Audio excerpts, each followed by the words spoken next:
பல்லாயிரக்கணக்கான மைல்கள் தாண்டி இங்கு வந்து உங்களோடு பேச வைத்த என் தாய்மொழி தமிழுக்கு வணக்கம். பல்லாயிரக்கணக்கான தூரம் தாண்டியும் வந்து இங்கெல்லாம் உங்களையும் எங்களையும் இணைத்த தமிழுக்கும் தமிழ் நெஞ்சங்களுக்கும் தமிழ் சங்கத்திற்கும் இரண்டாவது வணக்கம். வரன்களை பார்த்து இந்த வரனையும் அந்த வரனையும் பார்த்து ஒரு இல்லறம் படைக்கும் கல்யாண மாலை, ஒரு நல்ல மொழியையும் நல்ல மனங்களையும் இணைத்திருக்கிற ஒரு கல்யாண மாலை அமைப்பிற்கும் தமிழ் சங்கத்திற்கும் அடுத்த வணக்கம். ஏன்னா அது இல்லறம் படைத்ததோடு மட்டுமில்லாமல் நல்லறம் படைக்க வேண்டும் என்பதற்காகத்தான் இப்படியான அரங்கை அவர்கள் ஏற்பாடு செய்திருக்கிறார்கள். இப்போது எனக்கு கொடுத்திருக்கிற தலைப்பு வெற்றியின் பாஸ்வேர்டு ஆரோக்கியம். இன்றைக்கு வந்து விஜய் பேசிட்டு போகும்போது எல்லாத்துலேயும் பாஸ்வேர்டு வந்துருச்சு, மொபைலில் இருக்குது, பேங்க் அக்கௌண்ட்டில் இருக்குன்னு. நேற்று ஜாக்சன்வில்ல ஒரு வீட்டுக்கு போனால் எனக்கு கொஞ்சம் அதிர வச்சிருச்சு. வீட்டுக்குள்ளே நுழையும் போது உங்களுக்கு பாஸ்வேர்டு இருக்கா, அப்போ தான் கேட்டு திறக்கும் அப்படின்னாங்க. அந்த அளவுக்கு பாஸ்வேர்டு போய் இப்போ இந்த அளவு வாழ்க்கையின் எல்லா நுழைவுக்கும் பாஸ்வேர்டுங்கிறது ரொம்ப ரொம்ப முக்கியமான ஒன்றாக மாறிட்டு இருக்கு. வெற்றியின் நுழைவாயிலுக்கு ஆரோக்கியம்தான் முதல் படி என்பதற்காகத்தான் முதலாவதாக பேச வந்திருக்கிறேன். ஆரோக்கியம் என்பது தனி மனிதன் சார்ந்த ஒரு விஷயம் இல்லை. நான் மட்டும் 6 பேக் உடம்பு வச்சுக்கிட்டேன், இல்லை நான் மட்டும் 0 சைஸ் இடுப்பு வச்சுக்கிட்டேன்னா அதுக்கு பேர் ஆரோக்கியம் இல்லை. ஆரோக்கியம் என்பது உடல் ஆரோக்கியம் மட்டுமல்ல, உள்ள ஆரோக்கியம் மட்டுமல்ல, சமூக ஆரோக்கியம் மட்டுமல்ல, ஒட்டுமொத்த பிரபஞ்சத்தின் ஆரோக்கியம் மட்டும்தான் ஆரோக்கியம் என்று சொல்ல. ஒட்டுமொத்தமாக ஆரோக்கியமாக இருப்பது தான் நலம், அதுதான் உடல் நலத்தின் அடையாளம் என்று சொன்ன முதல் கூட்டம் தமிழினம் மட்டும்தான். ஒட்டுமொத்த உலகமும் ஆரோக்கியம்னா, நோய்னா அது வந்து எங்கேயோ ஒரு பிசாசுகள் கொண்டு வந்து தருவது, இல்லைன்னா கண்மத்தினால் வருவது என்று ஒட்டுமொத்த நாகரிகங்களும் நினைத்து கொண்டிருந்த போது, ரோம நாகரிகம் அப்படித்தான் நினச்சிக்கிட்டு இருந்தது, சுமேரிய நாகரிகங்கள் அப்படி தான் நினைத்து கொண்டிருந்தது. ஐரோப்பாவின் மிக பழமையான தொன்மையான பல்வேறு விஷயங்களை இந்த உலகுக்கு தந்த அறிவியல் பூர்வமான பல்வேறு நாகரிகங்கள் கூட 2000 ஆண்டுகளுக்கு முன்னாடி ஆரோக்கியத்தை அப்படித்தான் பார்த்தது. ஆனால் தமிழன் மட்டும் அப்படி பார்க்கவில்லை. தமிழன் ஒருவன்தான் முதலில் சொன்னான், அண்டத்தில் உள்ளதே பிண்டம், பிண்டத்தில் உள்ளதே அண்டம், அண்டமும் பிண்டமும் ஒன்றே, அறிந்துதான் பார்க்கும் போதே அப்படின்னு சொன்னான். ஒட்டுமொத்த பிரபஞ்சமும் இந்த உடலில் இருக்குது. இந்த உடலினுடைய கூறுகள் எல்லாம் பிரபஞ்சத்தின் 5 பூதங்களுடைய கூறுகள்னு முதல்ல சொன்ன தமிழன் நம்ம. அது மட்டும் இல்லை, உலகமே வந்து மனம் குறித்த விஷயத்தில் பெரு அக்கறை இல்லாமல் தான் இருந்தது. உளவியல் விஷயங்களில் எல்லாம் அவர்கள் வந்து இல்லை உளவியல்னு ஒன்று கிடையாது, அது நியூரோ ஃபிசியாலஜி என்று தான் 1952 வரைக்கும் பார்த்து கொண்டிருந்தாங்க. சிக்மண்ட் ஃப்ராய்ட் அப்படின்னு ஒருத்தர் வந்து, இல்லைப்பா மனம் என்று ஒன்று இருக்கிறது, அந்த மனம் பல்வேறு விஷயங்களில் உடல் நலமாக இயங்குவதற்கு மிக முக்கியமான விஷயம் மனம் அப்படின்னு அவர் சொல்கிற வரைக்கும் ஒட்டுமொத்த மேற்கத்திய விஞ்ஞானமும் வளர்ந்த விஞ்ஞானமும் ஐரோப்பிய விஞ்ஞானம் எவரும் மனதை ஆரோக்கியத்திற்கான அடித்தட்டாக நினைத்து கூட பார்க்கவில்லை. ஆனால் நம் தமிழினத்தில், நம் தமிழ் மக்களில் ஒரு மூத்த சித்தன் ஒருத்தன் பாடினான். என்ன தெரியுமா? மனமது செம்மையானால் மந்திரங்கள் ஜெபிக்க வேண்டாம், மனமது செம்மையானால் வாசியை ஏற்ற வேண்டாம், மனமது செம்மையானால் வாசியை நிறுத்த வேண்டாம், மனமது செம்மையானால் மணி மந்திர அவிழ்தம் வேண்டாம் என்று. எத்தனை வருஷத்துக்கு? 1950 இவர்கள் சொல்வதற்கு 2000 ஆண்டுகளுக்கு முன்னரே அவர்கள் வந்து இந்த அளவுக்கு மிக மிக அழனித்தரமாக மனநலம் குறித்த தெளிவான பார்வையை நம் தமிழர்கள் முன்வைத்திருக்கிறார். அப்படி ஒட்டுமொத்தமாக ஒரு மிகச்சிறந்த புரிதல் இருந்த தமிழ் சமூகம் இன்றைக்கு எதை நோக்கி நகர்ந்து கொண்டிருக்கிறதுன்னு பார்த்தீங்கன்னா, 4-5 மாதங்களுக்கு முன்னாடி என் மருத்துவமனையில் நடந்த ஒரு சம்பவம் என்னை ரொம்ப உலுக்கிய ஒரு சம்பவம். நான் நிறைய இடங்களில் அதுக்கப்புறம் பேசும்பொழுது அதை உங்களோடலாம் பகிர்ந்திருக்கிறேன். அதில் வந்து ஒரு தம்பதி, ஒரு கணவன் மனைவி, ஒரு 28-30 வயது தான் இருக்கும், ஒரு சின்ன குழந்தை, 2.5 வயசு குழந்தை, அப்படியே கிளினிக் பேஷண்ட் பார்க்கறதுக்காக வந்திருக்கிறாங்க. குழந்தை வந்து கன்சல்டிங் ரூமில் அப்படி இப்படி ஓடிக்கிட்டே இருக்குது, அதை இதையும் எடுத்து ஓடிக்கிட்டே இருக்குது. மனைவி ரொம்ப சோகமான மனதோடு உட்காந்துருக்காங்க, கணவரும் சோகத்தோடு இருக்கிறாரு. அப்போ அந்த கணவர் சொல்கிறாரு, அவளுக்கு தான் அப்பாயின்மெண்ட் வாங்கிட்டு வந்திருக்கிறேன், கொஞ்சம் கேளுங்க டாக்டர், தூங்கவே மாட்டேங்கிறா, ரொம்ப எப்பவும் ஒரு அழுது கொண்டே இருக்கிறாள், என்னன்னு பாருங்கன்னொடனே நான் அந்த அம்மாட்ட, என்னம்மா சொல்லுங்கள், என்ன கஷ்டம், என்ன உடல் உபாதை, ஏன் தூக்கம் வரல அப்படின்னு நான் கேட்குறேன். அந்த அம்மா பதிலே சொல்லலை. அப்புறம் கொஞ்ச நேரம் கழித்து வலியுறுத்தி, நீங்கள் ஏதாவது சொன்னால் தானம்மா நான் அதற்கான மருத்துவம் என்னன்னு பேச முடியும், சொல்லுங்கள் அப்படின்னு. அவங்க கொஞ்ச நேரம் கழித்து அவர்கிட்ட கேளுங்க சார், முதல்ல அவர்கிட்ட என்னன்னு கேளுங்க அப்படின்னாங்க. உடனே அதற்கு அவரும் இல்லை எனக்கு பிரச்சனை இல்லை, அந்த அம்மாட்ட கேளுங்க அப்படின்னாங்க. எனக்கு கொஞ்ச நேரம் தலை சுற்றிச்சு, என்னடா இப்படி 2 பேரும் மாற்றி மாற்றி பேசி கொண்டு இருக்கிறார்கள் அப்படின்னோடனே அந்த அம்மா டக்குன்னு சொன்னாங்க, ஆமாம் சார், நான் அழுதுகிட்டே இருக்கேன், தூங்கவே இல்லை, தூக்கமே வரமாட்டேங்க, எல்லாமே இந்த 5-6 மாதம்தான். காரணம் என்னென்னா, அவருக்கு நாளை கழித்து 4வது கீமோ, அவர் புற்றுநோயாளி, 4வது கீமோவில் இருக்கார். எப்படி சார் எனக்கு தூக்கம் வரும், எப்படி எனக்கு அழுகை வராமல் இருக்கும்? ஒரு நிமிஷம் உலுக்கிடுச்சு. அதுக்கப்புறம் அவர் கணவரை பார்த்தேன், அவர் கொஞ்ச நேரம் அமைதியாக இருந்தார். அது இருக்கட்டும் சார், அதெல்லாம் தெரிஞ்சது தான், திடீர்னு எல்லாமே மாறி போச்சு. இன்றைக்கி நான் 4வது கீமோ எடுத்துக்கிட்டு இருக்கேன், இன்னும் 2 கீமோ பாக்கி இருக்கிறது, அதுக்கப்புறம் ஒரு வேளை அறுவை சிகிச்சை தேவைப்படலான்னு சொல்லியிருக்காங்க. ஆனால் அதுக்கப்புறம் எப்படி இருக்கும்னு தெரியல, ஒரு வேளை நல்லாகலாம் சாத்தியங்கள் இருக்குது அப்படின்னாரு. நான் திரும்ப வினவிய போது அவர்கள் சொன்னார்கள், ஒரு நவம்பர் மாதத்தில், கடந்த நவம்பர் மாதத்தில் தான் ஒரு தலைவலி, ஒரு பெரிய ஒரு பொறியியல் கம்பெனியில் ஒரு பெரிய பொறியியலாளர் இருக்கிறாரு, தமிழகத்தில் ஒரு மிகச்சிறந்த கல்லூரியிலிருந்து படித்து அதுக்கப்புறம் இந்திய அளவில் மிகச்சிறந்த அளவில் இந்தியன் இன்ஸ்டியூட் ஆஃப் மேனேஜ்மெண்ட்டில் போய் MBA படிச்சுட்டு படித்து கொண்டிருக்கும் போதே வேலை வாய்ப்பு கிடைத்து ஒரு வேலைக்கு ஒரு பெரிய நிறுவனத்தினுடைய மேலாளராக வேலை பார்த்துக்கிட்டு இருக்கிறாரு. அவங்க மனைவி அவங்க வீட்டிலேருந்து ஒர்க் பண்ணிகிட்ருக்காங்க, குழந்தை இருக்குங்கிறதுனால அவங்களும் ஒரு பெரிய பொறியியலாளர். ஆனால் அந்த 2 பேருக்கும் வாழ்க்கை மிகச்சிறப்பாக, வாழ்க்கையின் அத்தனை வெற்றியும் அடைந்து விட்டோம் என்ற அளவில் தான் அவங்க 2 பேரும் இருந்தாங்க. ஆனால் அந்த நவம்பர் மாதத்தில் ஒரு நாள் அவங்க கணினி பார்த்து கொண்டு இருக்கும் பொழுது திடீரென பின்மண்டையில் வலி, தீவிர வலி. வழக்கம் போல் தொடர்ந்து கம்ப்யூட்டர் பார்த்துட்டு இருக்கிறதுனால வரக்கூடிய ஒரு டயர்ட்னஸ்னால தான் ஏற்பட்ட வலின்னு நினச்சி மருத்துவரை போய் பார்க்குறாங்க. அவர் உடனே கண் மருத்துவரை பார்க்க சொல்கிறாரு. கண் மருத்துவர் ஒன்றும் இல்லை, நீங்கள் பொது மருத்துவரை பாருங்கங்கிறாங்க. அப்புறம் அந்த மைக்ரேன் இல்லை, நீங்கள் எதுக்கும் ஒரு CT பிரெயின் எடுங்க, ஒரு MRI பிரெயின் எடுங்கன்னாங்க. 2 நாளில் அவருக்கு இருப்பது அஸ்ட்ரோசைட்டோமா அப்படின்னு சொல்லி ப்ரூவ் ஆகிடுச்சு. அது ஒரு கிளையோமாவோ ஏதோ ஒரு மூளையில் இருக்கக்கூடிய புற்றுநோய் கட்டி அப்படி என்பது உறுதிப்படுத்தப்பட்டு விட்டது. அவர்கள் சொல்கிறார்கள், எந்த அளவுக்கு சாத்தியம் அப்படின்னு கேட்டால், இல்லை ஒரு சொல்ல முடியாது எதுவும், நீங்கள் முதல்ல சிகிச்சை எடுங்க, அதுக்கப்புறம் பார்க்கலாம், அறுவை சிகிச்சை எடுங்கன்னு. ஆனால் உண்மையிலேயே நிதர்சனமான உண்மை என்னென்னா, இன்றளவில் ஒரு 2 ஆண்டுகள் 2.5 ஆண்டுகள் தாண்டி அவர் உயிர் வாழ்வாரா என்பது மிக மிக ஒரு சந்தேகத்திற்குரிய ஒரு விஷயம். இப்படித்தான் நண்பர்களே, நிறைய நபர்கள் வாழ்க்கையின் வெற்றி வாசலுக்கு வந்ததற்கப்புறம் ஒரு ஆரோக்கியத்தை தொலைத்திருக்கிறார்கள். இந்த ஆரோக்கியம் தொலைத்ததற்கு அவர் காரணமா? அவர் சொல்கிறார், நான் மது அருந்தினதில்லை, புகைப்பிடித்ததில்லை, என் வாழ்க்கையில் நான் பிறந்த நாள் முதல் மிகச்சிறந்த மனிதனாகத்தான் வாழ்ந்திருக்கிறேன், சிறந்த மாணவனாக இருந்திருக்கிறேன், எந்த தப்பும் செய்யலை, எனக்கு ஏன் வந்துச்சு, யார் கொடுத்தார்கள் அப்படின்னு கேட்டார். அதைத்தான் உங்களோடு கொஞ்சம் நேரம் பகிர்ந்து கொள்ளலாம் என்று நினைக்கிறேன். ஆரோக்கியம் என்பது தனி மனிதன் சார்ந்த ஒரு விஷயம் இல்லை. நான் மட்டும் 6 பேக் உடம்பு வச்சுக்கிட்டேன், இல்லை நான் மட்டும் 0 சைஸ் இடுப்பு வச்சுக்கிட்டேன்னா அதுக்கு பேர் ஆரோக்கியம் இல்லை. ஆரோக்கியம் என்பது உடல் ஆரோக்கியம் மட்டுமல்ல, உள்ள ஆரோக்கியம் மட்டுமல்ல, சமூக ஆரோக்கியம் மட்டுமல்ல, ஒட்டுமொத்த பிரபஞ்சத்தின் ஆரோக்கியம் மட்டும்தான் ஆரோக்கியம் என்று சொல்ல. ஒட்டுமொத்தமாக ஆரோக்கியமாக இருப்பது தான் நலம், அதுதான் உடல் நலத்தின் அடையாளம் என்று சொன்ன முதல் கூட்டம் தமிழினம் மட்டும்தான். அப்படிப்பட்ட தமிழ் சமூகம், அப்படி ஒட்டுமொத்தமாக ஒரு மிகச்சிறந்த புரிதல் இருந்த தமிழ் சமூகம் இன்றைக்கு எதை நோக்கி நகர்ந்து கொண்டிருக்கிறதுன்னு பார்த்தீங்கன்னா, பெருவாரியான இளைஞர் கூட்டம் சிக்கி இருக்கிறது தொற்றாத வாழ்வியல் நோய் கூட்டத்தில். நான் கம்யூனிகபிள் டிசீசஸ்ன்னு ஆங்கிலத்தில் சொல்லுவாங்க. 25 வயதிலிருந்து 45 வயதுக்குள்ளாக இருக்கக்கூடிய பல்வேறு இளைஞர்களுக்கும் சர்க்கரை பயம், இரத்த குதிப்பு பயம், உடல் எடை கூடிடுமோ பயம், என்றைக்கோ ஒரு நாள் ஒரு மைசூர் போண்டா சாப்பிட்டாலே அன்னைக்கு மறுநாள் லேசாக கேஸ் ட்ரபிள் வந்தால் எங்கே பகவான் கூப்பிட்றாரோ அப்படின்னு ஒரு மாரடைப்பு குறித்த பயம்.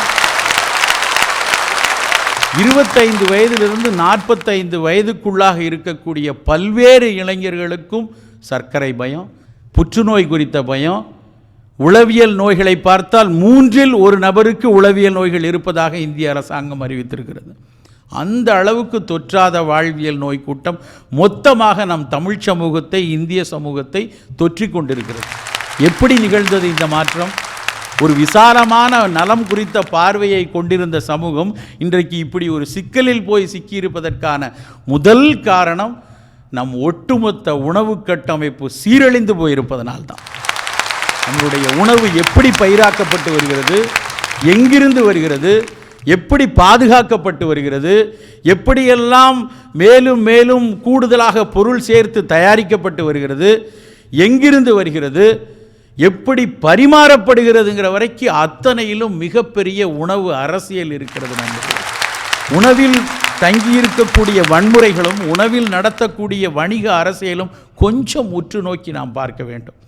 அவசியமே இல்லாமல், இந்த உடலுக்கு தேவையே இல்லாமல் நாம் கிட்டத்தட்ட 4200 வகையான உணவுகளை அன்றாடம் சாப்பிட்டு கொண்டிருக்கிறோம்.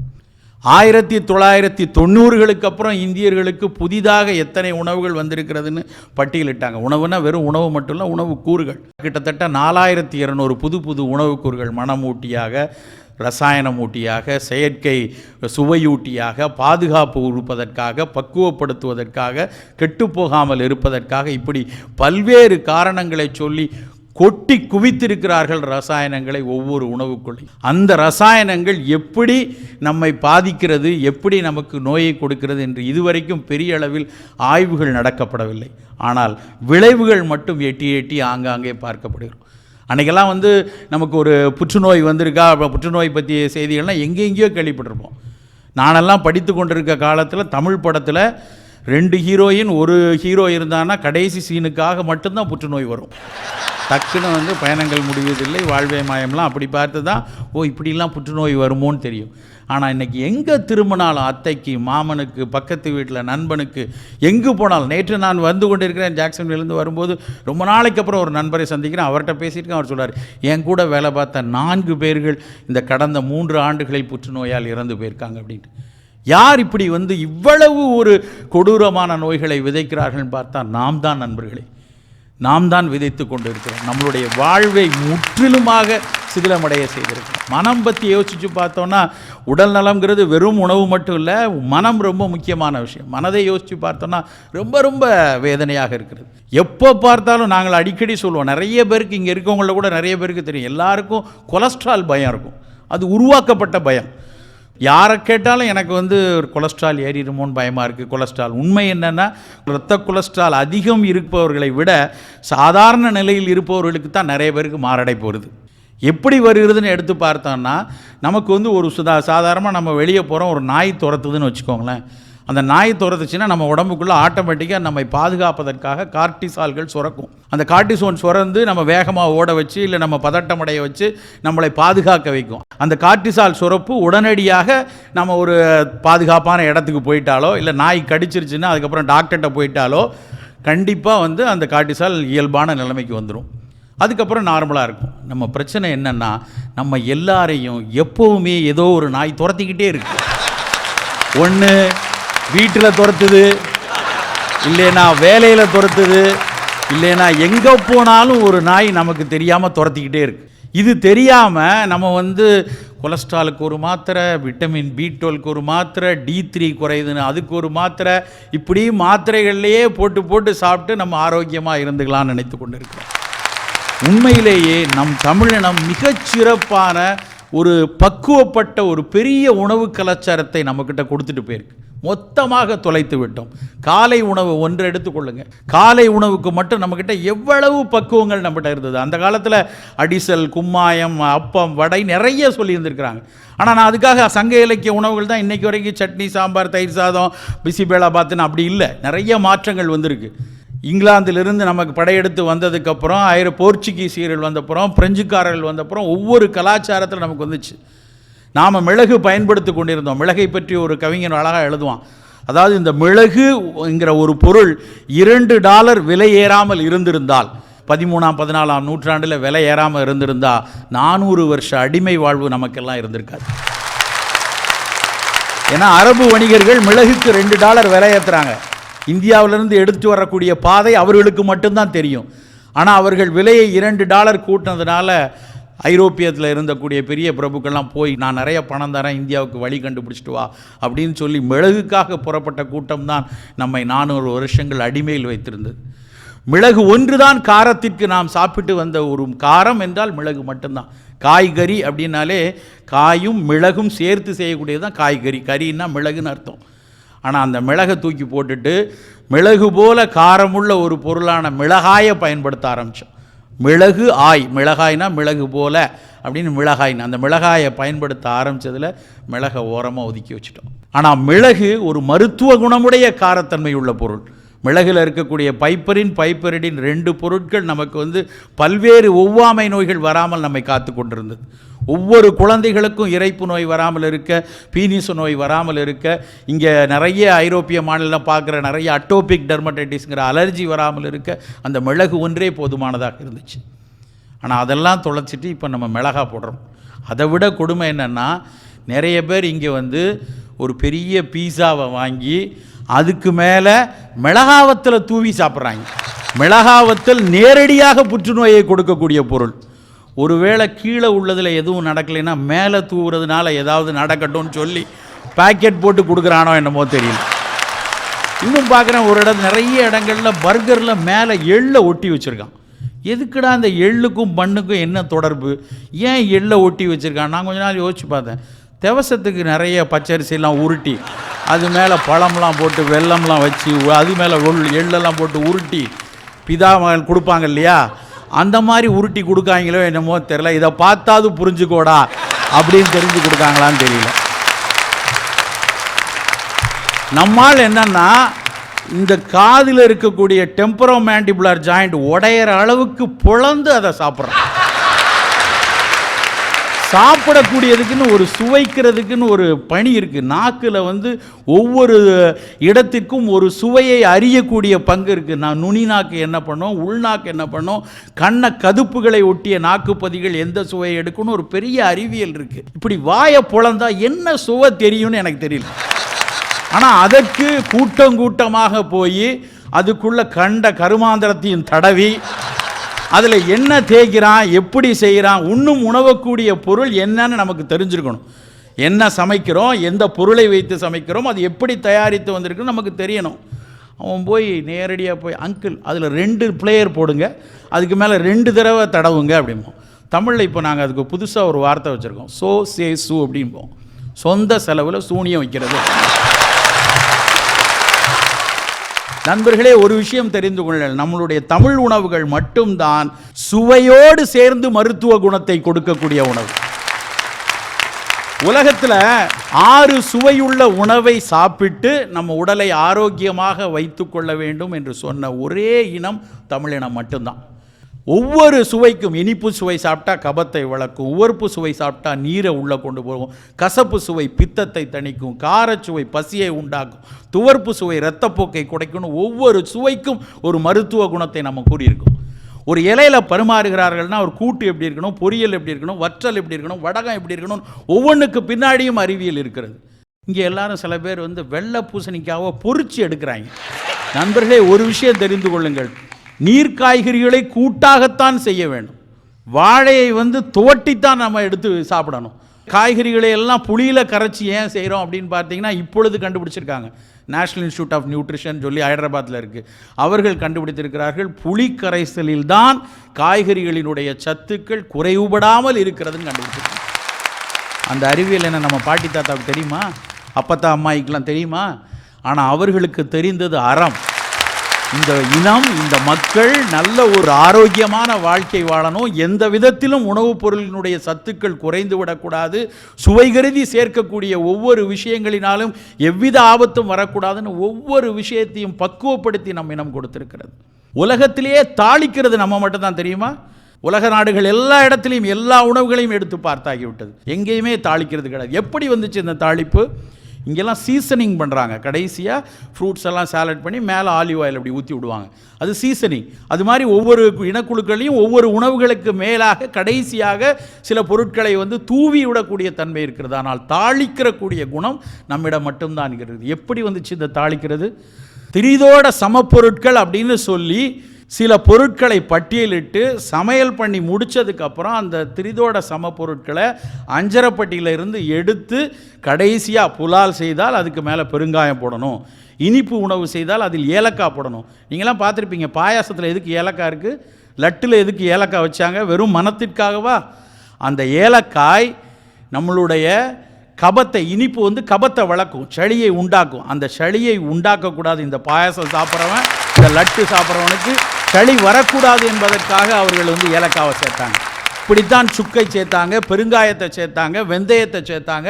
இப்படி பல்வேறு பொருட்களை மணமூட்டிகளாக, சுவையூட்டிகளாக நம் இனம் உணவோடு சேர்த்து கொடுத்திருக்கிறது. மணமூட்டிகள்னு எடுத்து பார்த்தோன்னா நம்ம ஒவ்வொரு உணவுகளிலும் மஞ்சள் ஒன்று இருப்பதால் தான் இன்றளவும் அங்கே கொட்டி கிடக்கக்கூடிய சூழலில் ரசாயனங்களை கொட்டியிருக்காங்க. அப்படி இருந்தும் நமக்கு ஓரளவுக்கு நோய் எதிர்ப்பாற்றல் இருக்கிறதுனா அதுக்கு காரணம் மஞ்சள் மட்டும்தான். லவங்கப்பட்டை நம்ம நினச்சிட்டு இருக்கோம் வெறுமனா அது பிரியாணியில் மனம் கொடுக்குற விஷயம்னு. இன்றைக்கு கண்டுபிடிக்கிறார்கள் அந்த லவங்கப்பட்டை சேர்த்தோன்னா குடல் புண்களை ஆற்றும்னு. சீரகம், அதன் பேரே சீரகம், அகத்தை சீராக்குவதனால தான் அதுக்கு பேரே சீரகம் என்று பேர். அந்த சீரகம் ஒன்று வயிற்றில் இருக்கக்கூடிய இன்றைக்கு H. பைலோரைன்னு சொல்கிறாங்களே, குடல் புண்கள் வருவதற்கு காரணமாக இருக்கக்கூடிய அந்த H. பைலோரைக்கு அந்த சீரகம் போதும். அதனால தான் சாப்பிட்ட உடனே சீரக தண்ணி குடிடான்னு சொல்லி கொடுத்தாங்க. ஒரு சைரணம் நடக்கும் பொழுது ஒவ்வொரு ஜீரணத்திலும் கடைசியில் சில புண்கள் உண்டாகும். அதனால தான் சாப்பிட்டு முடித்ததுக்கப்புறம் கடைசியாக மோர்ச்சோறு கொடுத்தாங்க. ஏன் கடைசியில் மோர்ச்சோறு இருந்துச்சு, முதல்ல மோர் சாப்பிடலாமே? ஒவ்வொன்றுக்கு பின்னாடியும் அறிவியல் ஒளிந்திருக்கிறது. ஆனால் நம்ம என்ன செய்கிறோம் தெரியுமா? போய் ஒரு ஹோட்டலில் போய் உட்காந்துட்டு பேய் பசியில் போய் உட்காரோம். உட்கார்ந்த உடனே ஒரு கப் சூப்பு கொண்டா அப்படின்னு சொல்லுவோம். அதுக்கு 20-25 நிமிஷம் காத்திருக்கிறதுக்குள்ளே தலைவலியெல்லாம் பயங்கர ஒரு கோபத்தோடு வரும்பொழுது அங்கே ஒரு சூப் வரும். அதுக்கு பேர் அப்பிடைசர். இவன் தான் பேய் பசியில் வந்திருக்கானே, இவனுக்கு எதுக்கு அப்பிடைசர்? மேலை நாடுகளில் குளிர் பிரதேசங்களில் பசி இல்லாது இருக்கும் பொழுது பசியை தூண்டுவதற்காக நான் உணவருந்தும் போது வணிகம் செய்ய வேண்டும், உணவருந்தும் போது காதல் செய்ய வேண்டும் என்பதற்காக, அதற்கு பசியை தூண்டுவதற்காக அந்த அப்பிடைசர் வந்துச்சு. ஆனால் அதை விட்டுப்பட்டு சூப்பை வாங்கினா தான் அது ஐதீகம் மாதிரி ஆகிப்போச்சு.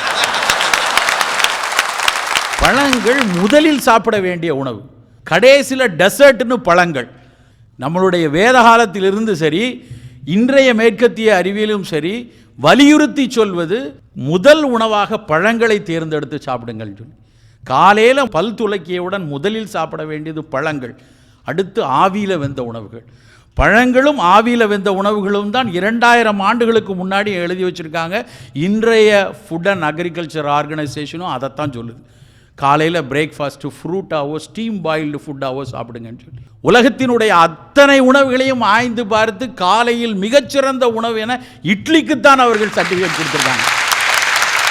ஆனால் நாம் என்ன பண்ணுறோம் தெரியுமா? அந்த இட்லியையும் வெள்ளை வெளியேறுன்னு மல்லிகைப்பூ மாதிரி இருக்கணும்னு சொல்லி அந்த இட்லிக்கு பயன்படுத்துகிற அரிசியில் இருக்கக்கூடிய அத்தனை நல்ல குணத்தையும் தூக்கி தூர போட்டுட்டு அதை நல்லா பாலிஷ் போட்டு, சில்கி பாலிஷ் போட்டு, அதனை சினிமாலியா நடிக்க போது அதுக்கு சில்கி பாலிஷ் போட்டு, உளுந்தில் மிகச்சிறந்த குணமான அதனுடைய மேல் தோலை தூக்கி தூர எறிஞ்சிட்டு வெள்ளை வெளியேறுன்னு உருட்டு பருப்பாக வாங்கி அந்த இட்லியை வெள்ளை வெளியேறுன்னு ஆக்கிட்டோம்.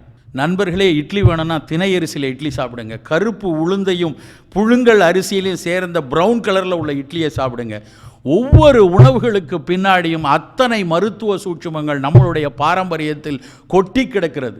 இவையெல்லாம் சேர்த்து நாம் ஒவ்வொரு வேளை உணவாகவும் எடுக்கும்போது மட்டும்தான் ஆரோக்கியம் வெற்றியின் பாஸ்வேர்டாக இருக்கும். இறுதியாக ஒரே ஒரு விஷயத்தை மட்டும் சொல்கிறேன். நம்மளுடைய உணவு, நம்மளுடைய ஆரோக்கியம், நம்மளுடைய சுயநலமாக ஒவ்வொரு விஷயத்தை மட்டும் நினைக்காமல் சூழலின் ஆரோக்கியத்தையும் நாம் யோசிக்க மறந்து விட்டோம் என்றால் வெற்றி நிச்சயம் கிடைக்காது. தென் அமெரிக்காவில் உள்ள ஒரு கவிதை தான்.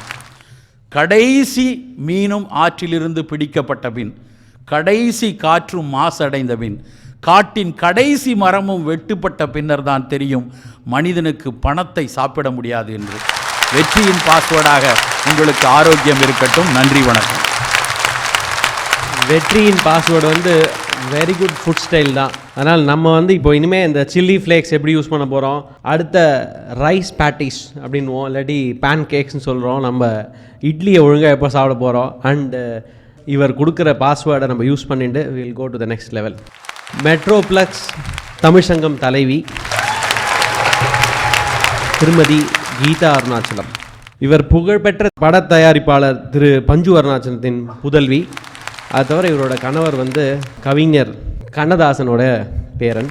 இதெல்லாம் விட ரொம்ப நல்ல விஷயம் என்னென்னா, இவங்க திருக்குறளை பொருளோடு 1330 திருக்குறளையும் அப்படியே சொல்லுவாங்க. அதுதான் அவங்க பெரிய சிறப்பு. அவங்க வெற்றியின் பாஸ்வேர்டு உழைப்பே என்று பேச வருகிறாங்க. அனைவருக்கும் வணக்கம். வெற்றியின் பாஸ்வேர்டு என்ன அப்படின்னு பார்க்குறதுக்கு முன்னாடி முதல்ல வெற்றின்னா என்ன அப்படின்னு நம்ம கொஞ்சம் ஆராய்ந்து பார்ப்போம். பொதுவாக வெற்றி அப்படின்னா அது நல்லவனாக இருக்கட்டும், கெட்டவனாக இருக்கட்டும், ஏழையாக இருக்கட்டும், பணக்காரனாக இருக்கட்டும், யாருக்குமே வெற்றி என்றால் அவர்கள் நினைத்ததை அடைந்து விட்டால் அதுதான் வெற்றி. அவர்கள் குறிக்கோளை அடைந்து விட்டால் அது வெற்றி. பாஸ்வேர்டு அப்படின்னா கடவுச்சொல். அதாவது விஜய் அவர்கள் சொன்ன மாதிரி ஒரு கணினியில் நம்ம ஒரு யூசர் ஐடி இருந்தால் அதுக்கு ஒரு பாஸ்வேர்டு இருக்கும். அதுக்கான ஒரு பாஸ்வேர்டு தான் இருக்கும். அந்த ஒரு பாஸ்வேர்டை என்டர் பண்ணாதான் நம்ம உள்ளே நுழைய முடியும், இல்லைன்னா அனுமதி மறுக்கப்பட்டுவிடும். அப்படி வெற்றிக்கு உறுதுணையாக உழைப்பு, அதிர்ஷ்டம், தகுதி, நேர்மை, இப்படி எல்லாமே வெற்றிக்கு உறுதுணையாக இருக்கும். ஆனால் எது மிகவும் அத்தியாவசியம், எது வெற்றிக்கு அடிப்படை தேவை என்ன அப்படின்னு பார்த்தா அது உழைப்பு தான் என்று நான் பேச வந்துள்ளேன். ஒரு சமயம் 3 பேர் ஒரு உத்தரத்தை தாங்கி தூக்கி கொண்டிருந்தார்கள், தூக்க முடியாமல் தூக்கி கொண்டிருந்தார்கள். அப்பொழுது அவர்களை வேலை ஏவி கொண்டிருந்தவன் அவர்களை பார்த்து கொண்டிருந்தான். அந்த வழியாக ஒருவர் குதிரை மீது வருகிறார். வந்து அவர்கள் தூக்க முடியாமல் தூக்கி கொண்டிருக்கிறார்கள், நீயும் உதவலாமே, சற்று உதவலாமே என்று கூறுகிறார். நான் ஒரு சூப்பர்வைசர், நான் இறங்கி வேலை செய்ய முடியாது என்கிறான் அந்த சூப்பர்வைசர். உடனே குதிரை மீது வந்தவர் இறங்கி அந்த 3 உதவி செய்கிறார். சூப்பர்வைசர் கேட்கிறார், நன்றாக வேலை செய்கிறாயே, நீ யார், உன்னை எப்படி தொடர்பு கொள்வது? அதற்கு குதிரை மீது வந்தவர் சொல்கிறார், நான் தான் ஜார்ஜ் வாஷிங்டன், உனது தளபதி, என்னை எப்பொழுது வேண்டுமானாலும் தொடர்பு கொள்ளலாம் என்கிறார். அமெரிக்கா இன்று இவ்வளவு முன்னேறிய நாடாக இருப்பதற்கு காரணம் இந்த நாட்டின் முதல் குடிமகன் உழைக்க தயங்கவில்லை. அனைவரும் உழைக்கின்றனர். இங்கே எங்கே போனாலும் எல்லாருமே, இங்கே வந்து ஒரு முதலாளிகள் என்றால் அது உழைக்க வேண்டாம் அப்படின்னு இல்லை, எல்லாருமே உழைக்கிறாங்க. ஒரு ரெஸ்டாரண்ட்டுக்கு போனீங்கன்னா அங்கே அந்த முதலாளியும் சேர்ந்து அந்த தொழிலாளிகளுக்கு மத்தியில் சமமாக அவ்வளவு வேலை செய்து கொண்டிருப்பார்கள். அப்படி அனைவரும் உழைப்புக்கு முக்கியத்துவம் கொடுப்பதால் தான் இன்று அமெரிக்கா இவ்வளவு முன்னேறிய நாடாக இருக்கிறது. திருவள்ளுவர் மிக அழகாக சொல்கிறார், வெற்றி யாரை தேடி வரும் என்கிறார். யாரை தேடி வரும்? ஆக்கம் அதர்வினாய் செல்லும் அசைவிலா ஊக்கம் உடையான் உழை. அதாவது அசையாத ஒரு ஊக்கத்துடன் யார் உழைக்கிறார்களோ அவர்களை தேடி வந்து வெற்றி வரும் என்கிறார். வாழ்க்கையில் வெற்றி பெற்றவர்கள் பலர், அப்ரஹாம் லிங்கிலிருந்து அப்துல் கலாம் வரை, யாரை பார்த்தாலும் அவர்களுடைய வெற்றிக்கு காரணம் உழைப்பு தான். பாவேஷ் பாட்டியா அப்படின்னு ஒருத்தர் இருக்கார், மிக சாமானியர். அவர் வந்து ரொம்ப ஏழ்மையில் இருக்கார், அவருக்கு கண் தெரியாது. கண் வந்து அதாவது பார்வை குறைபாடு, மஸ்குலர் டீஜெனரேஷன் அப்படின்னு கொஞ்சம் கொஞ்சமாக குறைஞ்சிட்டு வந்து 23 வயதில் முழுவதுமாக கண் பார்வை போய்விட்டது. அவர் ஆனால் அதற்காக மனம் தளராமல் அந்த குறைபாடுடனே படித்து ஒரு ஹோட்டலில் ஒரு அக்யூப்ரெஷர் கற்றுக்கொண்டு அதில் வர்ற பணத்தை வச்சு ஒரு தொழில் தொடங்குறார். எப்படின்னா முதல்ல 5 கிலோ மெழுகு வாங்கி காலையில் வேலை, இரவு முழுவதும் மெழுகுவர்த்தியை தயார் செய்து தள்ளுவண்டியை தள்ளிக்கொண்டு அந்த மெழுகுவர்த்தியை விற்று கொஞ்சம் கொஞ்சமாக காசு சேர்த்து, அதாவது இன்றைக்கி கிடைக்கிற லாபத்துலேருந்து ஒரு 25 ரூபாய் எடுத்து அடுத்த நாள் மெழுகு வாங்க காசு சேர்த்து வைத்துக் கொள்வாராம். இப்படி கொஞ்சம் கொஞ்சமாக வளர்ந்து கடைசியில் இன்றைக்கி அவர் ஒரு மல்டி க்ரோர் பிஸ்னஸ், அதாவது ஒரு நாளைக்கு 25 டன் மெழுகு உற்பத்தி செய்யும் ஒரு நிறுவனத்திற்கு சொந்தக்காரர். அவ்வளவு உழைப்பு, இரவெல்லாம் உழைத்து, அப்படி அதாவது வெற்றி காண்பதற்கு உழைப்பு ஒன்றுதான் தேவை அப்படின்னு அதை அவர் நிரூபித்திருக்கிறார். வள்ளுவரை திருப்பி சொல்லணும், தெய்வத்தான் ஆகாதெனினும் முயற்சி தன் மெய் வருத்த கூலி தரும் அப்படிங்கிறார். அதாவது தெய்வத்தாலேயே உனக்கு உதவ முடியலன்னா கூட நீ எந்த அளவுக்கு உழைக்கிறாயோ அந்த அளவுக்கு கண்டிப்பாக உனக்கு பலன் கிடைக்கும் அப்படிங்கிறார். நான் வந்து சென்ற ஆண்டு 1330 குறள் சொன்னேன். அதுக்கு வந்து எல்லாருமே பாராட்டினாங்க. நண்பர்களில் சிலர் சொன்னாங்க, உங்களுக்கு என்ன கீதா, உங்களுக்கு ரத்தத்திலேயே இருக்கும் அப்படின்னாங்க. இன்னும் கொஞ்சம் பேர் ஒரு படி மேலே போய், நான் நினைக்கிறேன் உங்களுக்கு பூர்வ ஜென்மத்திலேயே கொஞ்சம் அந்த நீங்கள் எல்லாம் அதெல்லாம் படிச்சிருப்பீங்க. நான் சொன்னேன், பூர்வ ஜென்மத்திலலாம் நாங்கள் படிக்கலைங்க, நான் இந்த ஜென்மத்தில் தான் உழைச்சி படித்தேன். ஆனால் வெறும் ஆர்வம் மட்டுமே இருந்தால் வெற்றி காண முடியாது, அது பகற்கனவாகிவிடும். வெறும் ஆர்வம் மட்டும் இருந்தால், அந்த ஆர்வம் என்னவோ அந்த குறிக்கோளை நோக்கி உழைக்க வேண்டும். அப்பொழுதுதான் நம்மால் வெற்றி காண முடியும். இந்த 1330 குறள் சொன்னதற்கு 4 மாதங்கள் குறளை படித்து விட்டேன். ஆனால் அதை முதலிலிருந்து கடைசி வரை ஒரே வரிசைப்படி சொல்வதற்கு சுமார் 100 முறை அந்த குறளின் முதல் வார்த்தையை எழுதி கொண்டே சொல்லி பார்த்திருக்கிறேன். சுமார் 50 முறையாவது முழு குறளையும் முதலிலிருந்து கடைசி வரை எழுதி பார்த்திருக்கிறேன். அந்த உழைப்பு தான் எனக்கு அந்த வெற்றியை தந்தது. பொதுவாக என்ன ஒரு கருத்துனா, ரொம்ப வாழ்க்கையில் வெற்றி பெற்றவர்கள், புகழ் பெற்றவர்களை பார்க்கும்போது அவங்கக்கிட்ட ஏதோ தனியாக ஏதோ திறமை இருக்கிற மாதிரி, அவங்களுக்குன்னு இது ஒரு அசாத்தியமான ஒரு சக்தி இருக்குது, அதனால தான் அவங்க இவ்வளோ புகழ் பெற்றிருக்காங்க அப்படின்னு நம்மளுக்கு ஒரு தோன்றுவது இயல்பு. ஆனால் அது உண்மை அல்ல. அவர்களுடைய வாழ்க்கையை உற்று நோக்கினால் அவங்க அதுக்கு பின்னாடி எவ்வளவு உழைத்திருக்கிறார்கள் என்று நமக்கு தெரியும். இசை மேதை பீத்தோவன் அவர்கள் ஒரு முறை பியானோ வாசிக்கிறாரு. அரங்கமே அப்படி அதிர்கிறது கைதட்டலில். அப்பொழுது ஒரு பெண்மணி வந்து அந்த பீத்தோவன் அவர்களின் கையை பிடித்து கொண்டு, இந்த கரம் எவ்வளவு அதிர்ஷ்டம் செய்த கரம் என்று பாராட்டுகிறார். அப்பொழுது பீத்தோவன் சொல்கிறார், இது அதிர்ஷ்டம் செய்த கரங்கள் அல்ல, தினமும் 10 மணி நேரம் பயிற்சி செய்த கரங்கள் என்று. இப்படி தனி மனித வெற்றிக்கு மட்டுமல்ல, ஒரு சமூகத்தின் வெற்றிக்குமே உழைப்பு மட்டுமே காரணமாக இருக்க முடியும். 2ஆம் உலகப் போரில் ஜப்பான் மண்ணோடு மண்ணாகி போனது, சாம்பலாகி போன அந்த ஜப்பான் இன்று சரித்திரம் படைத்து கொண்டிருப்பது எதனால்? அந்த மக்களின் அயராத உழைப்பினால் தான். வள்ளுவர் சொல்கிறார், ஊழையும் உப்பக்கம் காண்போம் உழைவின்றி தாழாத உயற்றுபவர். இமைப்பொழுதும் சோர்வில்லாமல் உழைத்தால் விதியையும் வெல்லலாம்.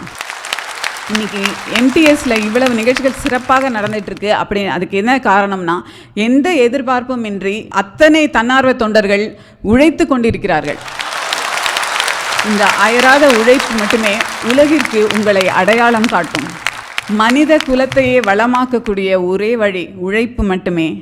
எனவே உழையுங்கள், வாழ்வில் உன்னதமடையுங்கள். நன்றி, வணக்கம். Next Sivakumar sir. அவரோட இதுவே பாணியே டிஃப்ரெண்ட்டாக இருக்கும். ரொம்ப இயல்பான விஷயங்களை அழகாக சொல்லுவார்.